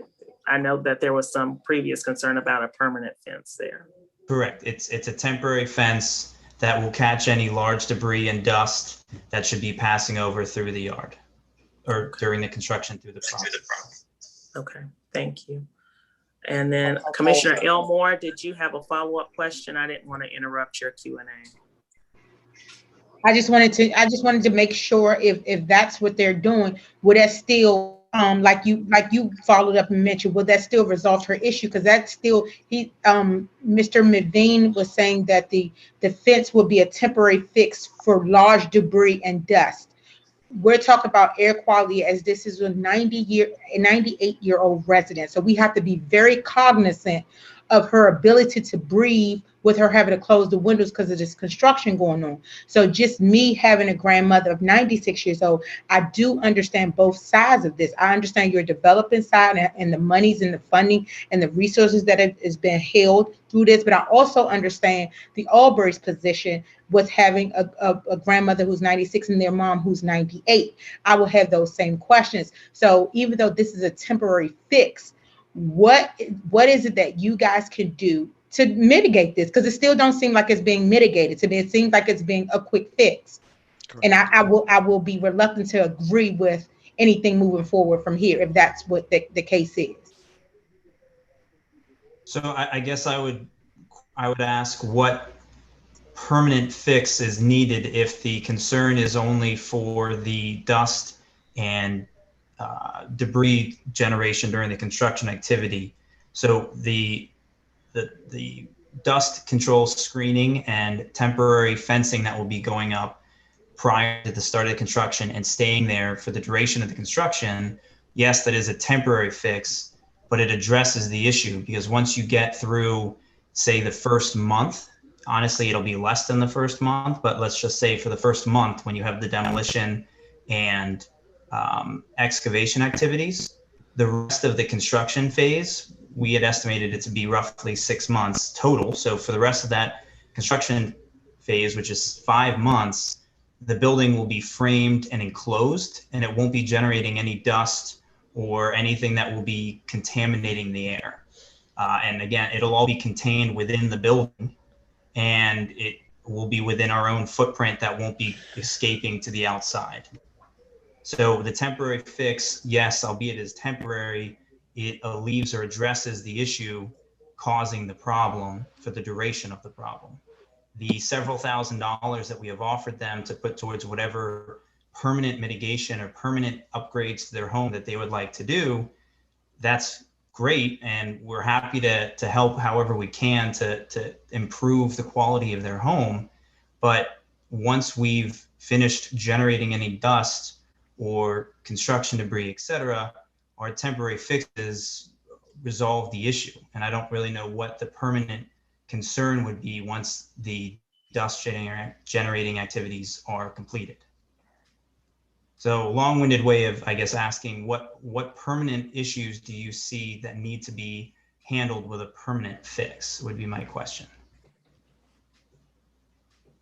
Is that a question to me? To anybody, sorry, not just you, to Ms. Dale, to Commissioner Moore, to anyone that has a permanent concern that we need to figure out a more permanent fix because the dust generation isn't going to last more than the first 2 phases of construction, which shouldn't take more than a month or so. I understand what you're saying. I just don't want to go back and forth and be long-winded about this case because I know it's been going on for such a long time, but just in general, and I'll speak to this and I won't say anything else. It's just a general construction will be as long as you're building. So just saying it'll be dusty the first month, you're building for however long it takes to get that building up. There will always be some kind of debris or dust or bad air quality for the vicinity. So I'll let the other commissioners weigh in, but I hear what you're saying, that it will be a month for the dust, but I really don't agree with that because the construction will go on longer than a month. I don't know how long this construction will actually take, but there will be a issue with air quality until the construction is complete, and maybe longer, but I just know for a fact because I've had things done at my house and it just don't go away because until the construction goes away, the complete project. But I mean, I'll let other commissioners, I'll leave that there and let other commissioners weigh in. Okay. All right. We do have And time for a to your few more point, the fence will commissioners. stay. So I We was going do to say, have, to your point, the fence will stay for the duration of the construction. It's not going to stop. We're not going to take it down when the dust shedding activities finish. It'll be up for the duration of the construction phase, and then it'll be taken down when everything's completed. okay. So we do have time for other commissioners to ask questions or make comments, and then we'll move to two comments or questions from the public. That's what we have time for before we, make a final decision here. I also, on the side with Commissioner Elmore, I'm concerned about the dust, very concerned, and I'm not sure. The dust is fine. What kind of fencing are you talking about that would trap the dust? You don't have to explain it to me, but I'm very concerned about the dust getting in her lungs from the construction and being in her house and going through the windows and going under the door. So I can't give you the technical specification of the screen, but we can do, there's several options. Typically what we'll do is for the first 6 to 8 feet, usually around 6 feet, we'll do a hard fence that is boarded with plywood or something hard that will physically stop anything that may bounce off the ground, and also blocks all air and dust from getting over there. And then we'll put an additional screen above that hard fence that is a more tightly woven construction fence that either can go on its own between posts, or it can be attached to chain link fencing to basically close the holes within a normal typical chain link fence. And that is what is used to mitigate and catch any dust or debris that is otherwise generated aside from or on top of the materials being sprayed down with water to try and reduce any dust generation. And is there a specific, so the ratings for those are usually measured in parts per million. So is there a specific number that you have in terms of the rating for the particulates? I do not offhand right now. Okay, all right. Any other questions or comments from the commissioners? Just from the commissioners right now. Okay, so this is what I'm gonna say. We're gonna have 2 additional comments and questions from the public. And then I'm gonna kind of wrap up where things stand. And then we'll see how best to move forward. So Peyton Miller, hello, my name is Peyton Miller. My wife and I purchased 1305 West Virginia Avenue Northeast, the other side of the Alburys, within the past month. The timing of the purchase didn't allow us to be registered as an affected party, but if possible, I would like a few brief moments to submit some thoughts for the commission. Mr.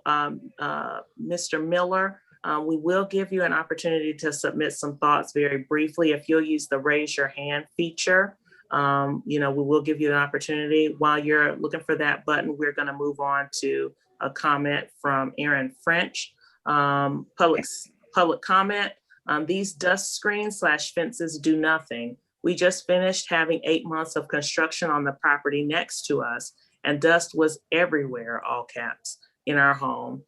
It would absolutely not resolve her issue. We're healthy 30-somethings, and it absolutely affected our air quality.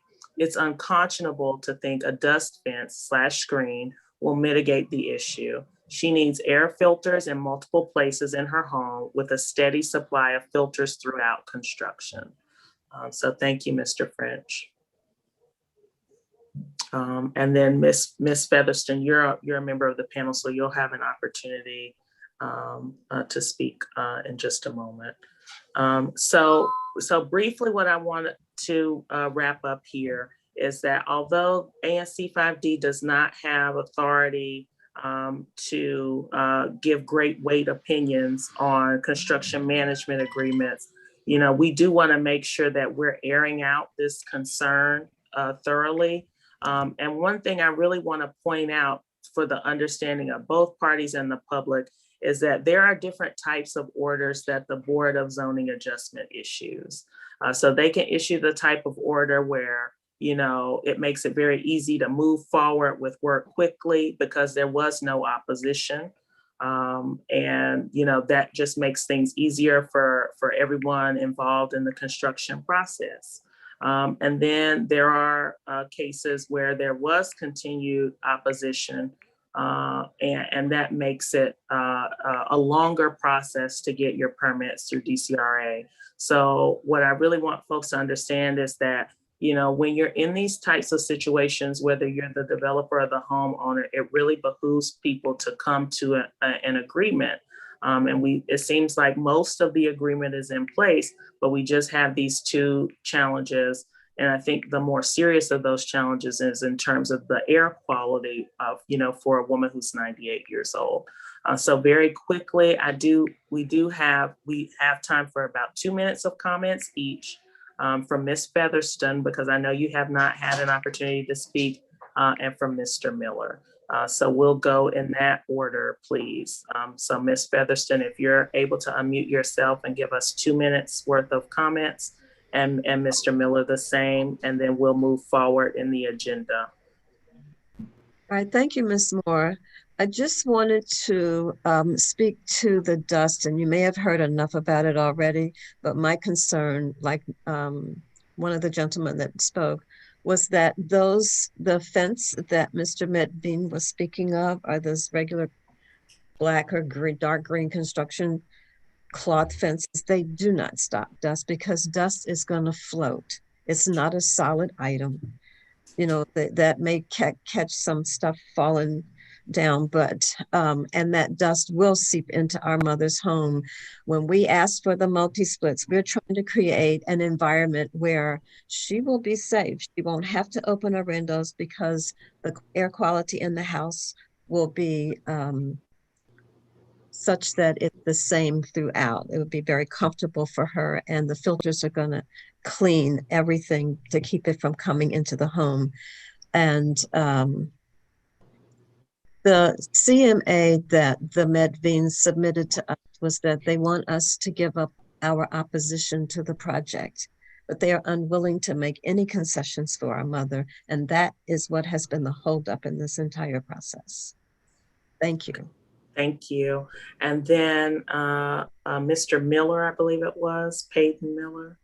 Yes, thank you for the time. I appreciate it, and I thank the commission for hearing me. As I said in my comment, my wife Allison Kimball and I, who's sitting next to me at the moment, purchased 1305 West Virginia Avenue within the last month, which is the house on the other side of the Asburys.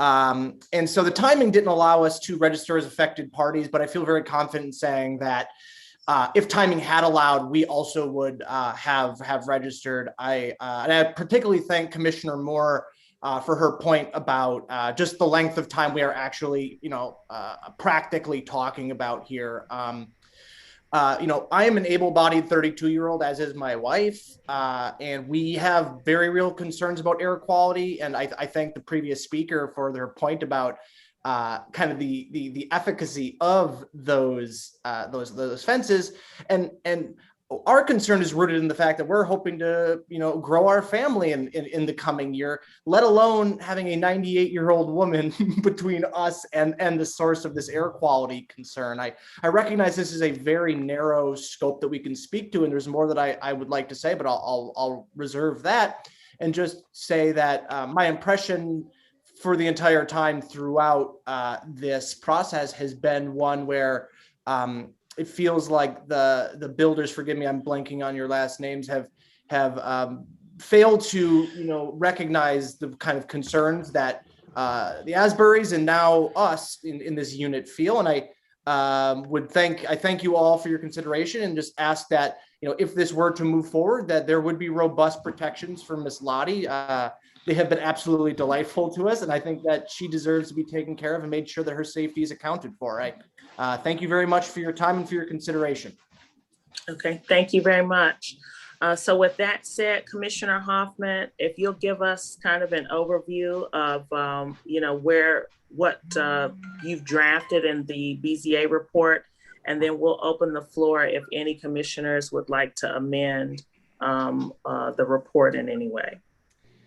Yes, I have two things. One of them is the report. The other is this entire process I have been extremely involved in, and this has physically made me upset in multiple occasions. I know that the scope of this report and the scope of our responsibilities is directly tied to the third unit, specifically in the relief that is requested. But I cannot sit here and tell you that I've not been emotionally and physically upset at the situation and the way that it's unfolded, and the lack of understanding and self-awareness of the applicant in some of the instances throughout this process is part of that, and just want that to be on the record. As far as my report, again, in the scope of our responsibilities of the ANC, I have drafted that in the concerns section, in the material substance section, we are concerned with the curb cut, and we do agree, in my opinion, looking at this case, agree with the DDOT report that was submitted under Exhibit 38, that the curb cut should be restored. That will allow additional parking on Neal Street, and that the wall that exists on Neal Street should be restored and the concrete pad removed from the property in line with DDOT's guidance. And I also note that the significant community feedback and lack of MOU and CMA are clear to the ANC. But however, the ANC would support the applicant in the requested relief conditional on complying with the DDOT report in Exhibit 38 to restore the wall and removal of the curb cut. That is what I have drafted, but I am welcome to amendments in any way. Sure. So I do have one suggested amendment, which is that we do reference the CMA in the ANC report, but my suggestion is to be more specific in referencing the particular concerns of the CMA, so that those two items that Ms. Dale articulated for us are very clearly understood in the report. Certainly.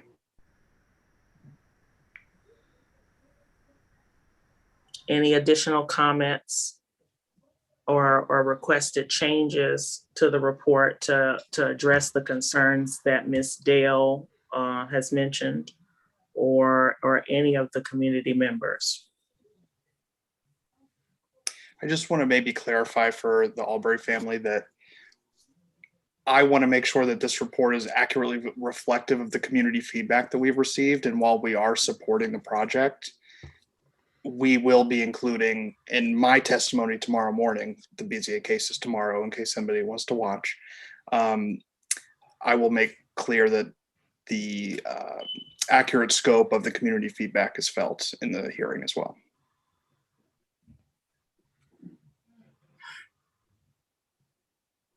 If and that's if we pass this right now, because we haven't voted on it yet.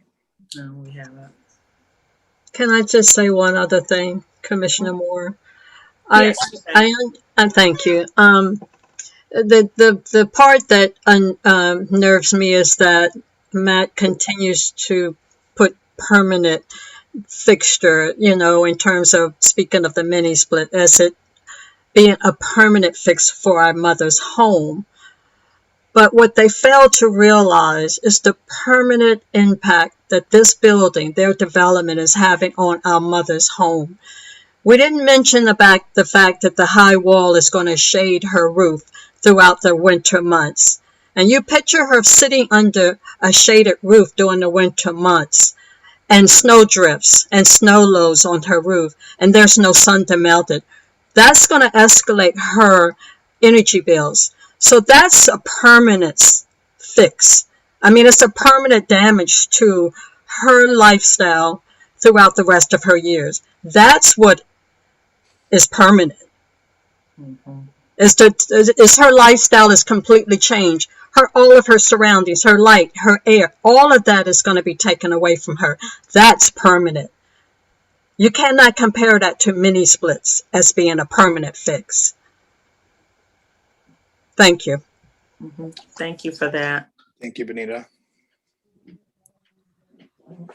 Okay, so Commissioner Hoffman, or I'm sorry, I actually had opened the floor to the rest of the commission to make any additional amendments to Commissioner Hoffman's report as submitted before we vote, which basically, just for people to understand here, that means that if it passes, then that language that we've described should be included.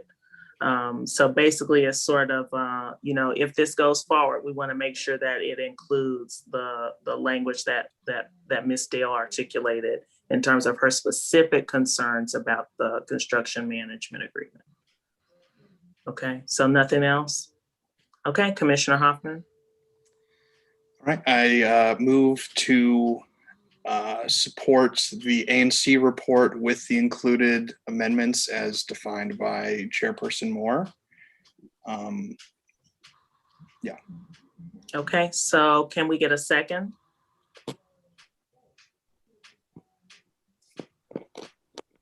And a second just means we can actually move forward to a vote, folks. So we actually have to. Thank you. It doesn't mean you agree, but it means we'll move forward to actually vote a yes or a no. So all in favor of the report as amended by Commissioner Hoffman, can we get an aye? Aye. So we got 2 ayes. All opposed? Can we get a nay? So, come on, folks. You have to actually vote. I'll say nay.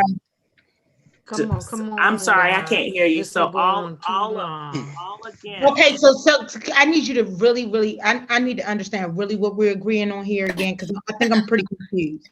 Okay, so the Commissioner Hoffman has drafted a report that basically says that ANC 5D supports the BZA case as filed, but that we have the following concerns. And then it lists the concerns being the DDOT report in exhibit number 38, or that, and in addition to that, the construction management agreement and those specific concerns that Ms. Dale outlined. So it would support the BZA case that the applicant has filed, but it would make it clear that ANC 5D has concerns and then enumerate the specifics of those concerns. And to be clear, I would be testifying tomorrow morning at the BZA. More than likely, the Chairman Hill will ask me to explain our position as an ANC, and I will include what we have listed in the report, as well as, this conversation that we've had tonight. So will our concerns be addressed and the family's concerns be addressed, or they're just going to be in a file? So here's the issue. We're not in a position truly to negotiate in any way construction management agreements, because in addition to that, the BZA is not in a position to manage construction management agreements or give the nod on construction management agreements or enforce construction management agreements. That's a separate private agreement between the neighbor and the developer. So basically what happens there is that, we have a very narrow scope of what we can or cannot approve. The reason why it makes sense for people to come to a construction management agreement is because the BZA issues 2 types of findings. And one is that, hey, this was an easy peasy case. There's not opposition here. And we're going to be able to, as an applicant, for instance, would be able to get expedited DCRA approvals. If there's opposition, which whether or not ANC 5D votes, it strikes me that the family will continue to oppose. So there would be opposition anyway.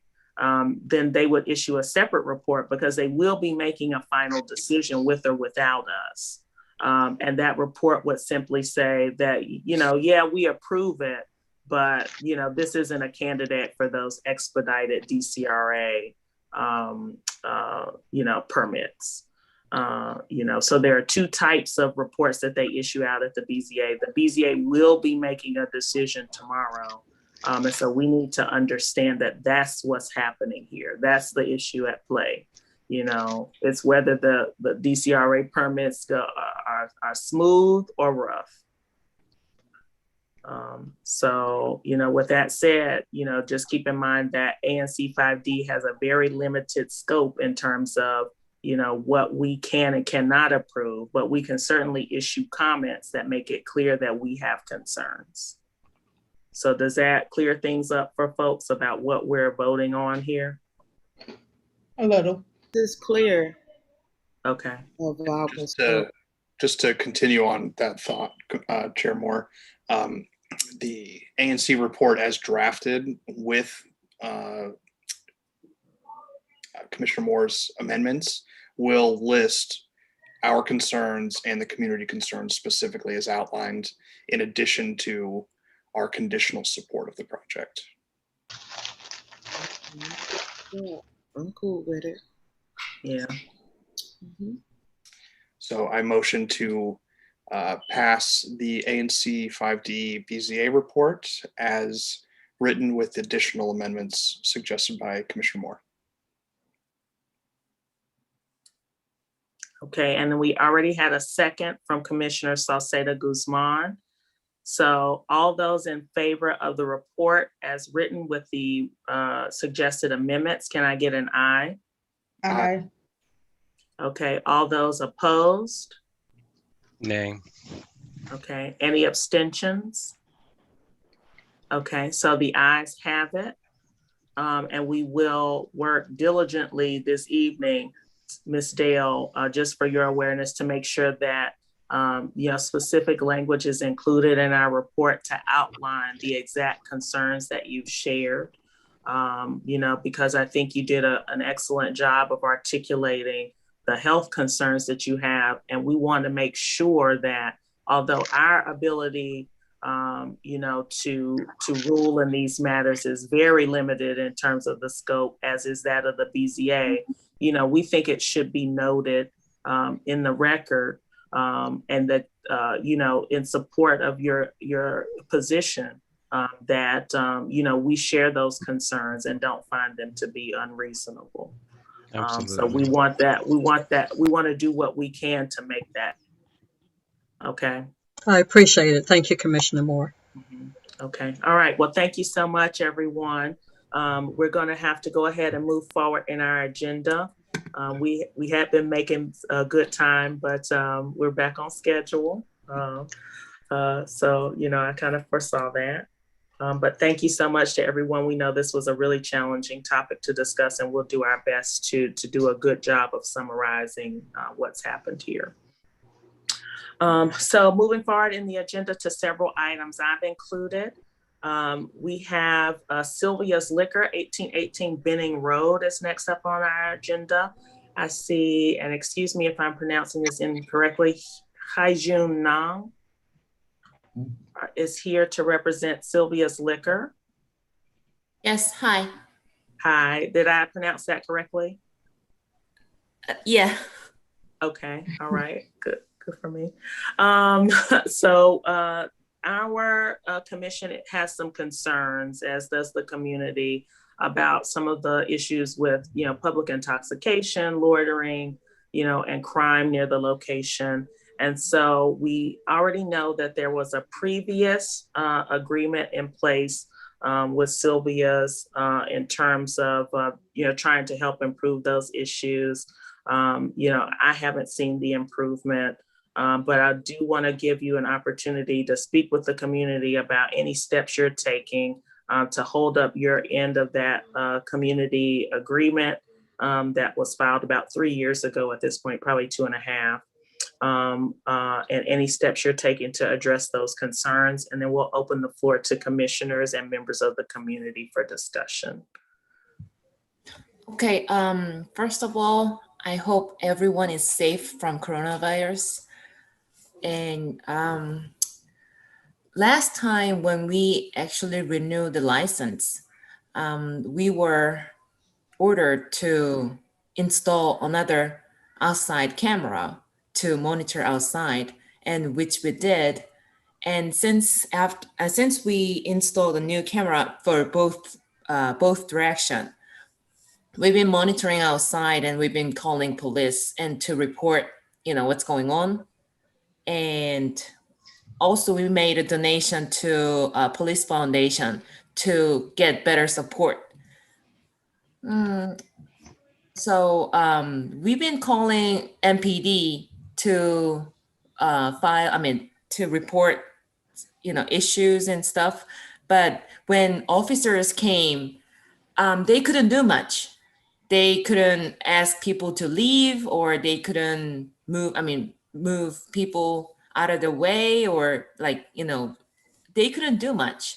And the reason I was asking, and they said they don't really can do it. I don't know why. And sometimes when police, officers came, and they were actually saying, this is not an issue that we have to call police.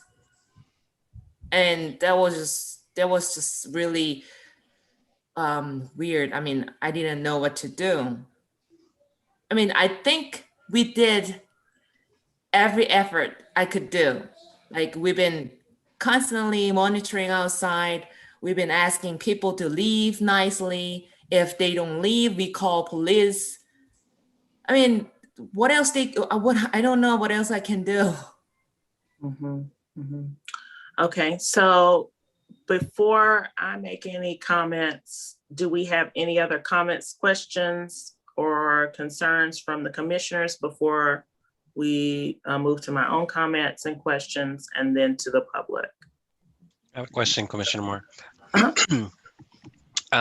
My question is for the business owner of Sylvia's Liquor, obviously. What are some of the things that you call police for?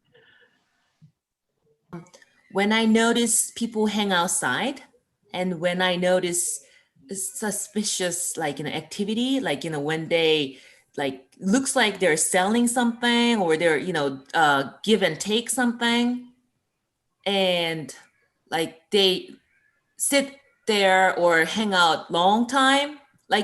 People can hang out in front of the store for a short period of time when you meet your friends, or then that's understandable. But if they stay way too long, then we call police. And when I see some suspicious activity, we call police.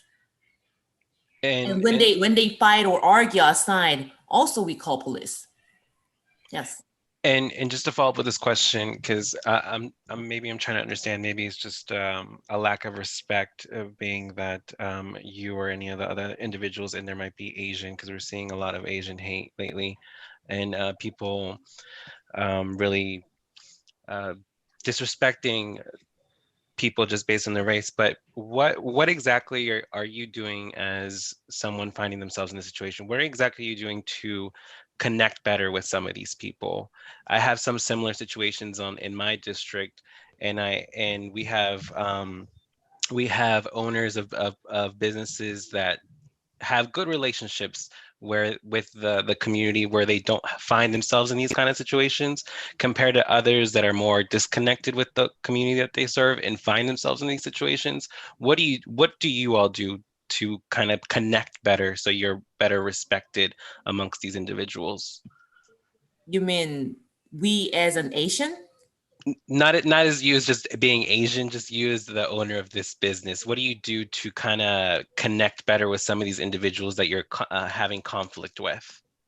Oh, actually, I am not the one who's actually in the store all the time. My husband is, and he has a lot of good friends there. Like when customer live nearby, they come to the store a lot, and we have a good connection with them.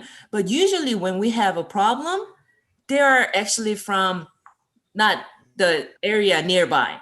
They came from like, I believe way far from the They're store. not local. Yeah, they're not. And so usually our regular customers, we have good relationship with them. But when we have trouble, they're usually like, strangers that we don't know. They're not regular. Understood. Okay. So I'll just say I live just a few blocks from the store, and I just have a very different perspective on what's going on, because I do know the people who are sitting in front of the store, and actually I know them by name, and I know where they live. So that, they are local to the neighborhood, and I know what they're selling in front of the store. And so I think some of the challenge here for me is that, I hear what you're saying, but those of us who live in the community and are also watching this happen are seeing something totally different. And so what I'll say is I think one of the benefits of the protest process, which I don't think people realize, is that it gives you an opportunity to sit down with a mediator and really discuss what's going on in the community and how there are such wildly different perspectives. Because one of the things that also concerns me is that, we've already had a settlement agreement in place, and the MPD has expressed that there are challenges with getting, store owners on that block in several locations to do barring notices. So that it's one thing to call MPD when you have a problem, but if when they arrive that there's not any assistance for them because you don't want to, do anything that might anger a potential customer, who would return, then that doesn't put them in a position where they're best able to help you or the community. And so, just in addition to that, I think one of the other items that I see is that, people are sitting on crates that are from deliveries to nearby stores because those crates aren't being secured when they're thrown away. And so it gives us an opportunity, I think, as part of the protest process to discuss the specifics of those things and try to find ways that we can work together to address those specific challenges and put, your store on better footing, and definitely put us as a community in a situation where we're not having to deal with the negative impacts of some of the behavior that's taking place there. Especially with a daycare being right next door, it's very difficult for those nearby businesses that are very much needed in our community, especially during times like this, to get business, because who's going to drop their child off when they got to step over people, who are doing God knows what to drop their child off there? I wouldn't do it. For your information, they're out of business. Right. I'm aware, and I know how it happened, They actually been out of business for a long time. They've been out of business for several years because they were still in business when the previous protests took place. And one of their complaints during the previous protests is that they were not able, despite being on all of the OSCE lists, to get children to actually come to that location of their daycare. And that daycare provider had other locations that were full. And some of those parents actually live closer to the location next door to Sylvia's, on Benning Road. And those parents just refused to use that location. So yeah, it's true that they're out of business, but what are their more, but they are actually out of business before we purchased the business. That's not correct. They were still in business during the last hearing. They came to the owner of that daycare came to the hearing specifically to testify about the issues and challenges that she was facing as a business owner. I remember, but that was weird point. They show up, but they were not doing business. They just show up for the protest. That was just weird. They showed up for the protest because they're not able to do business in the way they wanted to. So I understand your point about them not being in business, but that's their point exactly, is that they weren't able to do business in the way that they wanted to at that location because of the challenges that are happening on that block. Okay. Okay, so do we have any comments or questions from the rest of the commission? I don't see anything from the constituents. I have a question. She spoke of the cameras. One, are the cameras being daily monitored? And my second follow-up question is the footage being provided to the Metropolitan Police Department? The footage that your if it is working and working properly, is the footage confiscated or presented to MPD to gather an investigation? Yes. Actually, like I mentioned, we had an outside camera for one direction, which was facing to Food 7.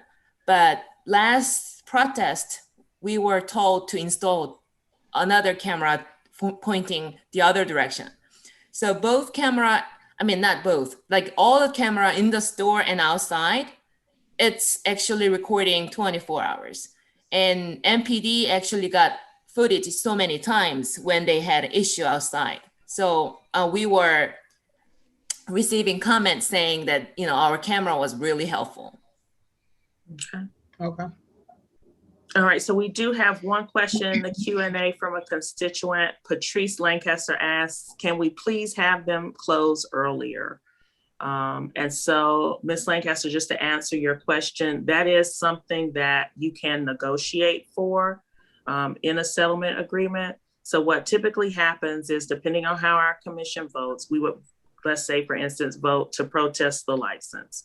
Then what happens is that the alcohol beverage board here sets you up with a mediator who helps you discuss some of the issues. You can get MPD to confirm, how they're interacting with the business, whether they're getting the footage they need, what all's going on.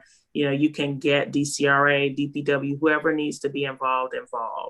And then you can have a discussion about the next steps you'd like to see moving forward. So that's one path that could happen. And then you make a settlement agreement, and then the store is required to abide by the terms of that agreement. Then the other thing that could happen is you say, look, we can't reach an agreement. We don't trust the store to uphold their end of the agreement, or whatever it is you think is the cause of not being able to reach an agreement.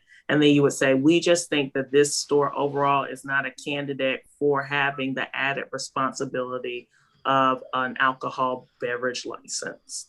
And usually that's major safety concerns like homicides, multiple incidents of sales to minors, things like that.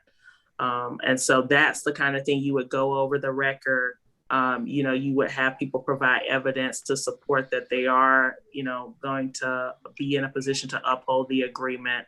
And then you would either renew the settlement agreement, adding additional terms based on things that have changed in the intervening 3 years, or you would say, we don't trust it, and we want to see the license removed.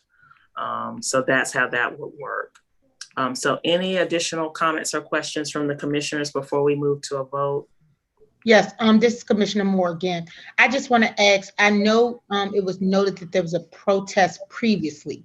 Was and because that's not my single member district, and Commissioner Seidel, that is yours, from the previous protest, and this is a question to you, have you seen progression and updates to positivity versus negativity that impact the business? And I'm asking because I don't want to put a stronghold vote on something that I know nothing about. So I'm gathering this knowledge from you, because if this was a previous protest, that means there's been some issues prior to now.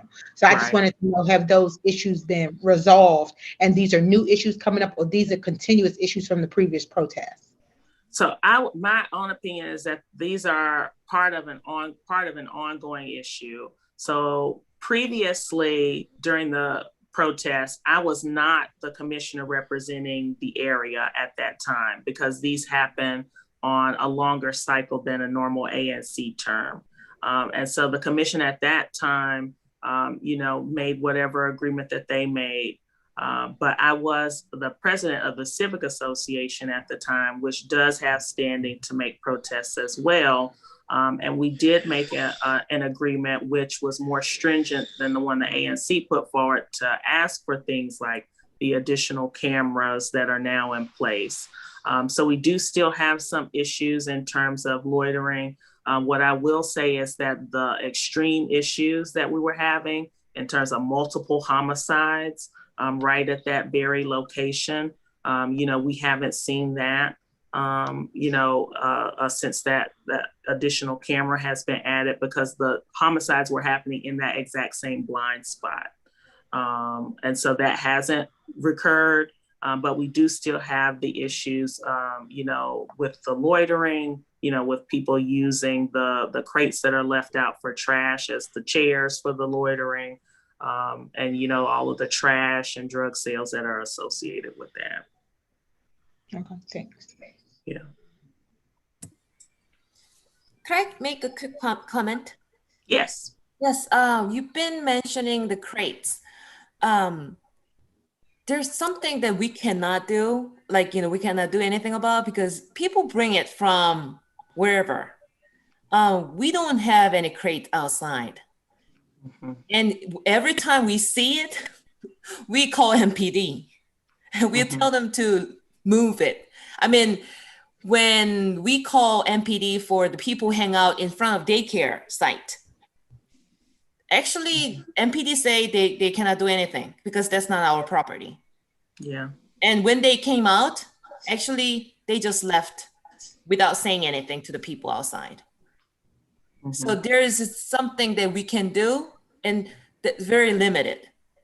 And hopefully, we were trying to be part of a community also. We don't live there, but we have a business there and we pay taxes there. And, I think we are part of your community. And I hope we were treated as a part of your community members. Mm-hmm. That's what I hope.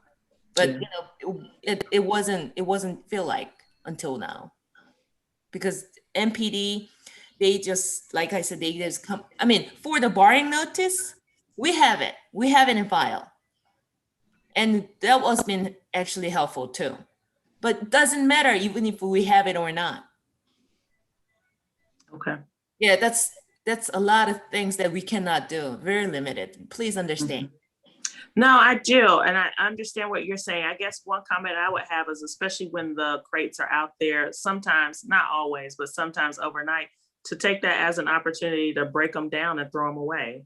Especially if they're gotten to the point where they're so comfortable, they'll leave them.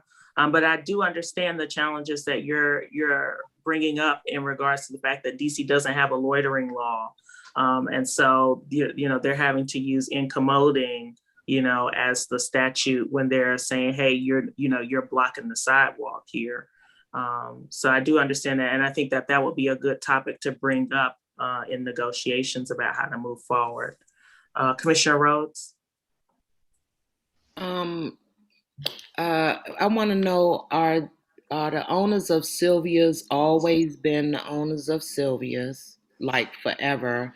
Because that spot has always been that way forever, as long as I can remember, and I've been living in DC for 54 years.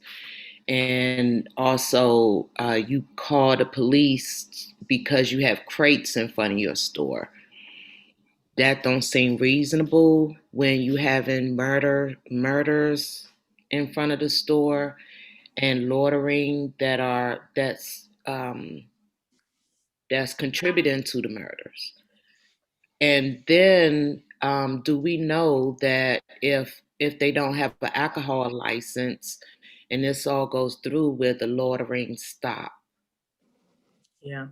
So I think, there are a few things to think about here. One is that just because you launch a protest doesn't mean that the store necessarily loses their license. What it does mean is that they do have to either, and more likely, enter into a settlement agreement that would say, okay, here are some steps we know we can take to, continue to see improvements at this location, or here are some things we can say for sure we're going to proactively do, and we're going to track these things so that if there are additional problems in the future, at least you can say, okay, we've been keeping up with the borrowing notices. We know we're supposed to be providing, a service log when MPD comes out for a call, all of that kind of thing, so that you can clearly say, okay, look, here's, everyone, this is a situation where everyone needs to do a little bit more than what they're doing, frankly. And we need to be in a position where we're actually tracking that and having some accountability. And that's just for everyone involved to be able to say, look, here's we're doing this, we're doing that, we're doing something else. We're keeping track of it. How is that impacting things? And we have already seen that, the homicides that were happening over and over and over again in that same spot are now not happening at that exact location over and over and over again. So with that said, just one more question. Is there a service law? And that's for you, Ms. Na. Sorry, I didn't hear you. I'm sorry. She said, is there a service log, an MPD service log when MPD comes out? Yes, we've been keeping it. Okay. I had one final question. Go ahead. Commissioner Moore, sorry. Last one. Yeah, sorry.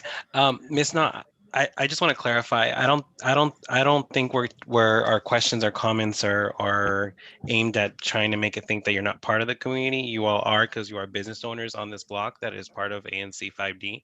Our concern stems from your comments is saying we've done what we can. We don't know what else we can do.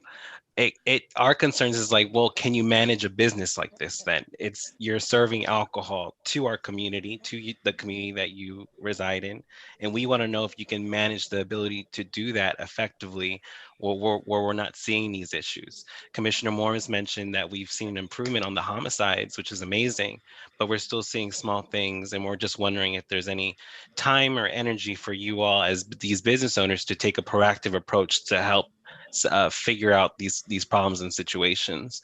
So I appreciate your time in coming out here and answering our questions. We just want to make sure that those are obviously our concerns and they're being addressed to you. Yeah, I think I understand you correctly. Yes, I also worried about the community, and hang out outside for like many people hang out, and that's not safe for people who walk by and who live nearby. So earlier I said I call police when I see the crate, not only crates. When people hang out with the crates, then I call police. And that's pretty much I can do. Like I have to keep report police, MPD, and saying there's people out there and it doesn't look like it's safe, and I want them to move. I mean, leave. That's best thing I can do for now. That's what I can think of. And I will keep watching it. My husband is at the store and I'm watching it. I'm watching the camera. So when I see something, I keep calling. I keep call police. That's what I can do. Okay. I think just go out there and make ourselves like right. No, I understand that. I think one suggestion though that's been discussed for years is, maybe those small businesses getting together and getting some kind of off-duty MPD officer who can dedicate more time and attention to helping to address those issues during especially the hardest part of the day, and things like that. So I think we'll have some additional discussion during depending on how the vote goes, I won't speak too soon. During the negotiations process, those are the types of issues you can bring up and address and try to find better solutions, because if what we're doing now isn't working, we can't just do more of it louder. We got to do something different. Okay, so with that said, I'm going to move that we support a protest with myself representing the commission of Sylvia's Liquor at 1818 Benning Road Northeast. Can I get a second? Second. All in favor? Aye. Aye. Any opposed? Any abstentions? Aye. Abstaining? Yes. Okay, so the ayes have it. Okay, thank you so much, Ms. Knob. I appreciate your time and we'll be in touch. All right, thank you. Have a good night. Thank you, you as well. So next on the agenda, Bynum and Jenkins. This is apt. We have been long looking for an ABRA attorney to handle some of our negotiations and to appear on behalf of the commission at hearings. We interviewed Bynum and Jenkins and in our committee of the whole meeting decided to move forward with them. And so you see the terms of their engagement with ANC 5D as an independent contractor. We, of course, would not determine their schedule. We've also asked them to submit itemized invoices for their work and included their hourly rate at $300 an hour and reasonable expenses to be approved in advance. So do we have any comments, questions, or concerns from the commission before moving forward with a vote to hire Bynum and Jenkins as our ABRA representative? No. Just a small question. Were there any conflicts of interest or anything of that nature so the public can be aware of? No, and that's a great question. So we did discuss that during our committee of the whole meeting, and we did want to make it clear that as Commissioner Sauceda Guzman pointed out, that there are not conflicts of interest here, as in they don't represent any of our applicants and then turn around and try to represent the commission. And so I think that was, as we discussed at length during our closed session, that was a major challenge, in terms of finding an attorney that could actually do ABRA work, but wasn't, engaged with any of our applicants.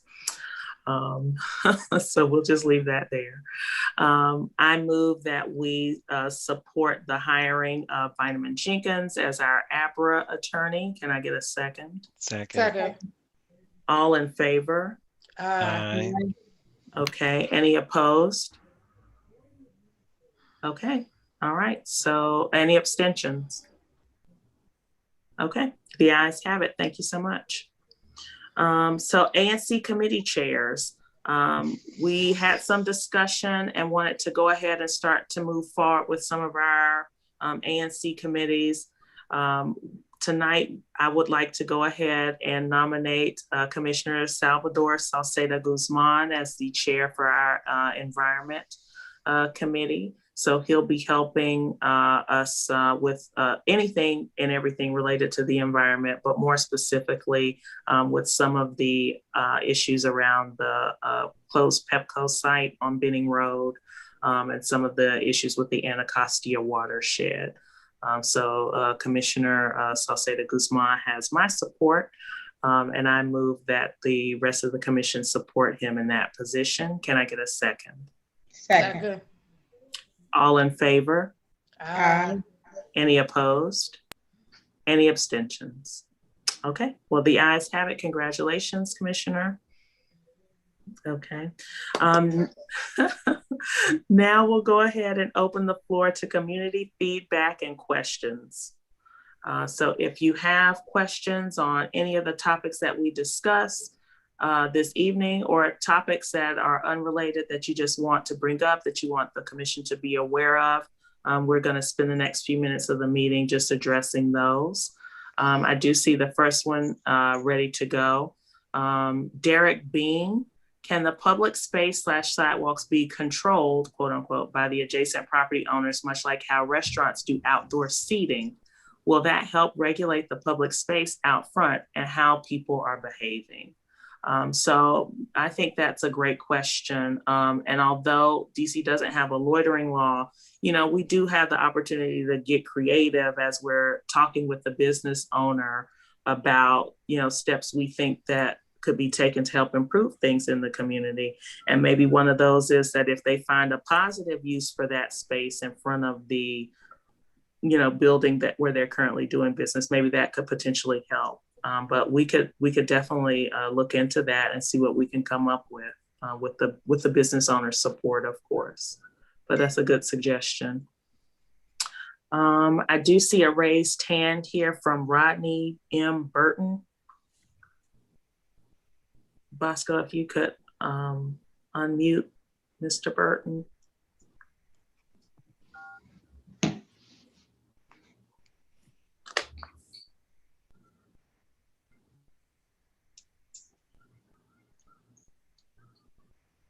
Mr. Burton, whenever you're ready, you can go ahead and unmute yourself.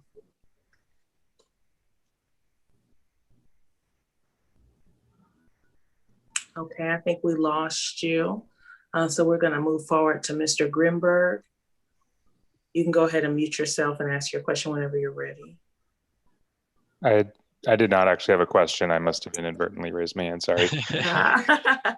Okay, good to know. Okay, Mr. Burton, we'll get back to you if we can get you unmuted in just a moment. Next up, Catherine Willis. Wanted to thank the commissioners Hoffman and Saucedo Guzman and any others for organizing for the Earth Day cleanup in Trinidad. Much appreciated. Well, that's a good kudos. We also had Earth Day cleanup in Carver Langston. Come on, cleanups. We did Earth Day cleanups all over ANC 5D. So there was one at Ivy City as well. The host would like to unmute you. She had me muted. Hello. Hello. Yes, this is Rodney Burton. It looks like. Yes, and I need to let you and everybody know that I am Ms. Rodney Burton. I have a male name, but I'm Rodney Marcella Burton. Thank you, or some say Dr. Burton when I used to teach. Okay. I am so happy to be with you all. I should have been on before, but I'm just kind of getting myself into the mood. I am the president of the Carver Terrace Residents Association. I am also a master gardener connected with UDC. I mean, I taught at UDC, but why I'm here today is to bring the idea of gardening. And I know you must know something about that, but I wanted to find out if people would want gardens in their community with children, with elderly, with everybody, with the theme of gardening and health. And we, master gardeners, produced from the University of the District of Columbia, would come and volunteer and help to get these things going. So thank you for that. That's the first thing I'll say. And the second thing I'll add is that we have funded a grant for gardening at Carver Terrace. You kidding me? And you mean did. I don't know about it, and I'm the president of the Residents Association. Well, this is very serendipitous. I will talk with you offline because that person was supposed to be here tonight actually to discuss this, and so your timing is perfect. And so what we'll do is try to connect you two ladies about that. So that we can get that off the ground. I think one of the issues that we're having is just kind of, in terms of ownership of that property, there is the lot already at 21st and I that would be easy to get up and running. And I think it's just a matter of us getting the owners on board. but I'm talking to the right lady to get that done.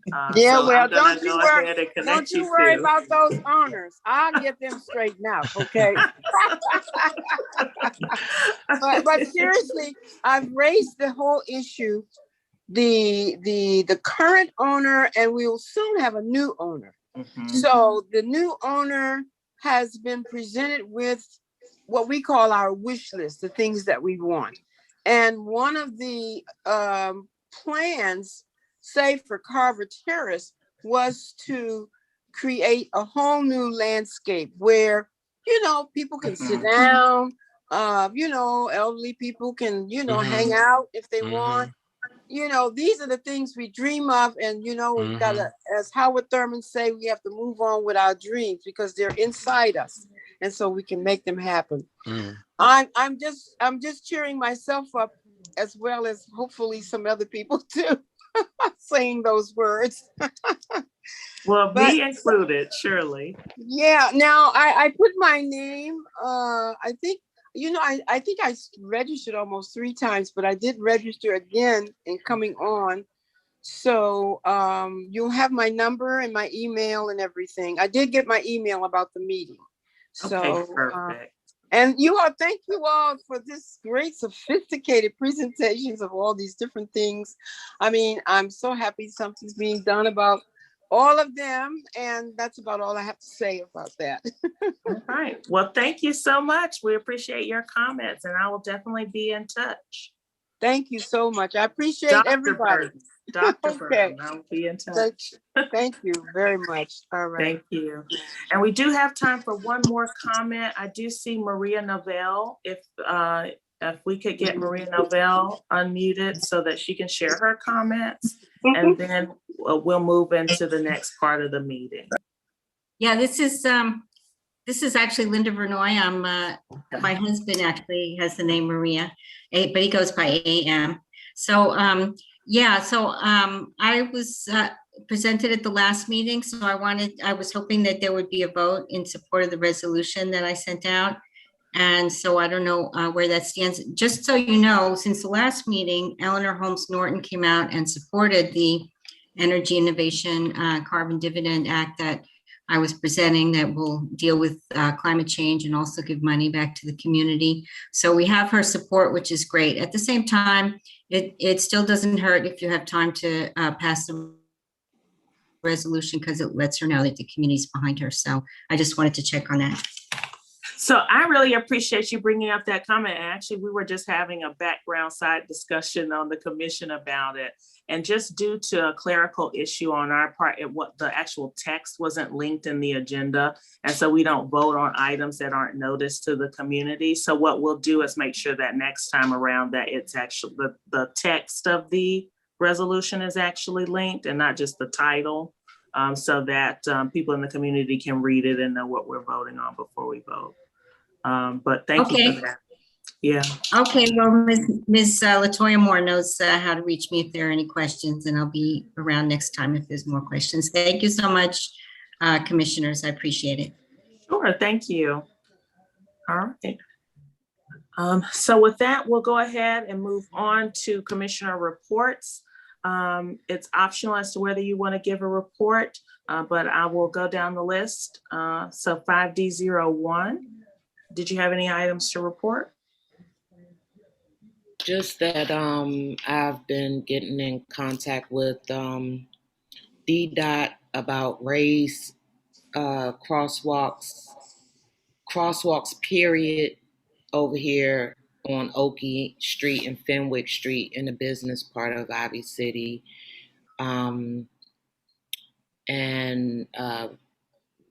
Look, we're checking for rats. We're cleaning up, and that's about it. We're having a Let Ivy City Bloom on Sunday if anyone wants to come by and get some flowers. We're having flowers, just different activities to show you how to garden, as we were talking about, as she was talking about earlier. garden and flower arrangements and stuff like that. So just a chance to get out, and the kids need a space. Enjoy the spring. Yep. Hopefully the cicadas won't get us. All right, Commissioner, for 5DO2. Yes, nothing new on my end. I just want to shout out to Mokers who came out to the district recently, and we were able to look over on some of the issues that our neighbors have been having on our end of Trinidad. For those have had any difficulty reaching me the past couple of weeks, I've been highly busy with my 9 to 5 and transitioning to a new home. So I apologize if I haven't been able to get in touch with some of y'all, but I do appreciate the neighbors that are vigilant and active in the community. Your energy assists me in doing my job, so I appreciate the teamwork on that. Okay, all right, 5DO3. I don't have anything additional. Okay, 5DO4. No, I don't have anything. So for 5DO5, I'm the commissioner, and I'll just very briefly share that we're doing walkthroughs of all kinds in Carver Langston. So walkthroughs with Department of Health to address rat issues, walkthroughs to address some of the trash issues, especially in some of the alleys, because that's exacerbating the rat problem. And we're also doing nuisance property management. And so actually DCRA was out today boarding up some of the nuisance properties, where we've seen drug activities, all kinds of negative activity in the community. And then MPD will be out tomorrow to help address some of the summer crime initiative prevention work. So we'll be, I'll be out walking around and with the appropriate agencies to try to help address some of the concerns I know you've reached out to me about. So 5DO6. Yeah, a lot of community feedback about traffic calming in the last 4 months, 5 months of doing this. It was kind of a blinker, you'll miss it on our consent calendar. I worked with DDOT to kind of form a plan, kind of a 1 block perimeter around the J. Cole Park and the Wheatley Education Campus for the intersections of Morse, Neal, and Oates and Montello. And the same on Trinidad Avenue to work with a plan to, we can't put stop signs in those intersections. Unfortunately, we don't meet the federal standard guidelines for that. But DDOT did come up with a really great plan for the Morse and Montello intersection that I had them essentially through a different funding mechanism and program within DDOT to use that on those other intersections. And also between the alleys on Morse in Florida and Oates and Neal. So kind of a perimeter of traffic calming around the school. That was in that resolution. Definitely check it out. I have links to the proposal that should actually be done this month on Morse and Montello. So definitely check that out. And hopefully the rest of that perimeter will be done within the year. All right, well, thank you so much. With that, I move to adjourn tonight's meeting. Can I get a second? Second. All in favor? Aye. I'm assuming no one is opposed. So good night to you all. And thank you so much for joining us. We were very happy to host you this evening. So good night and stay safe. Y'all be safe.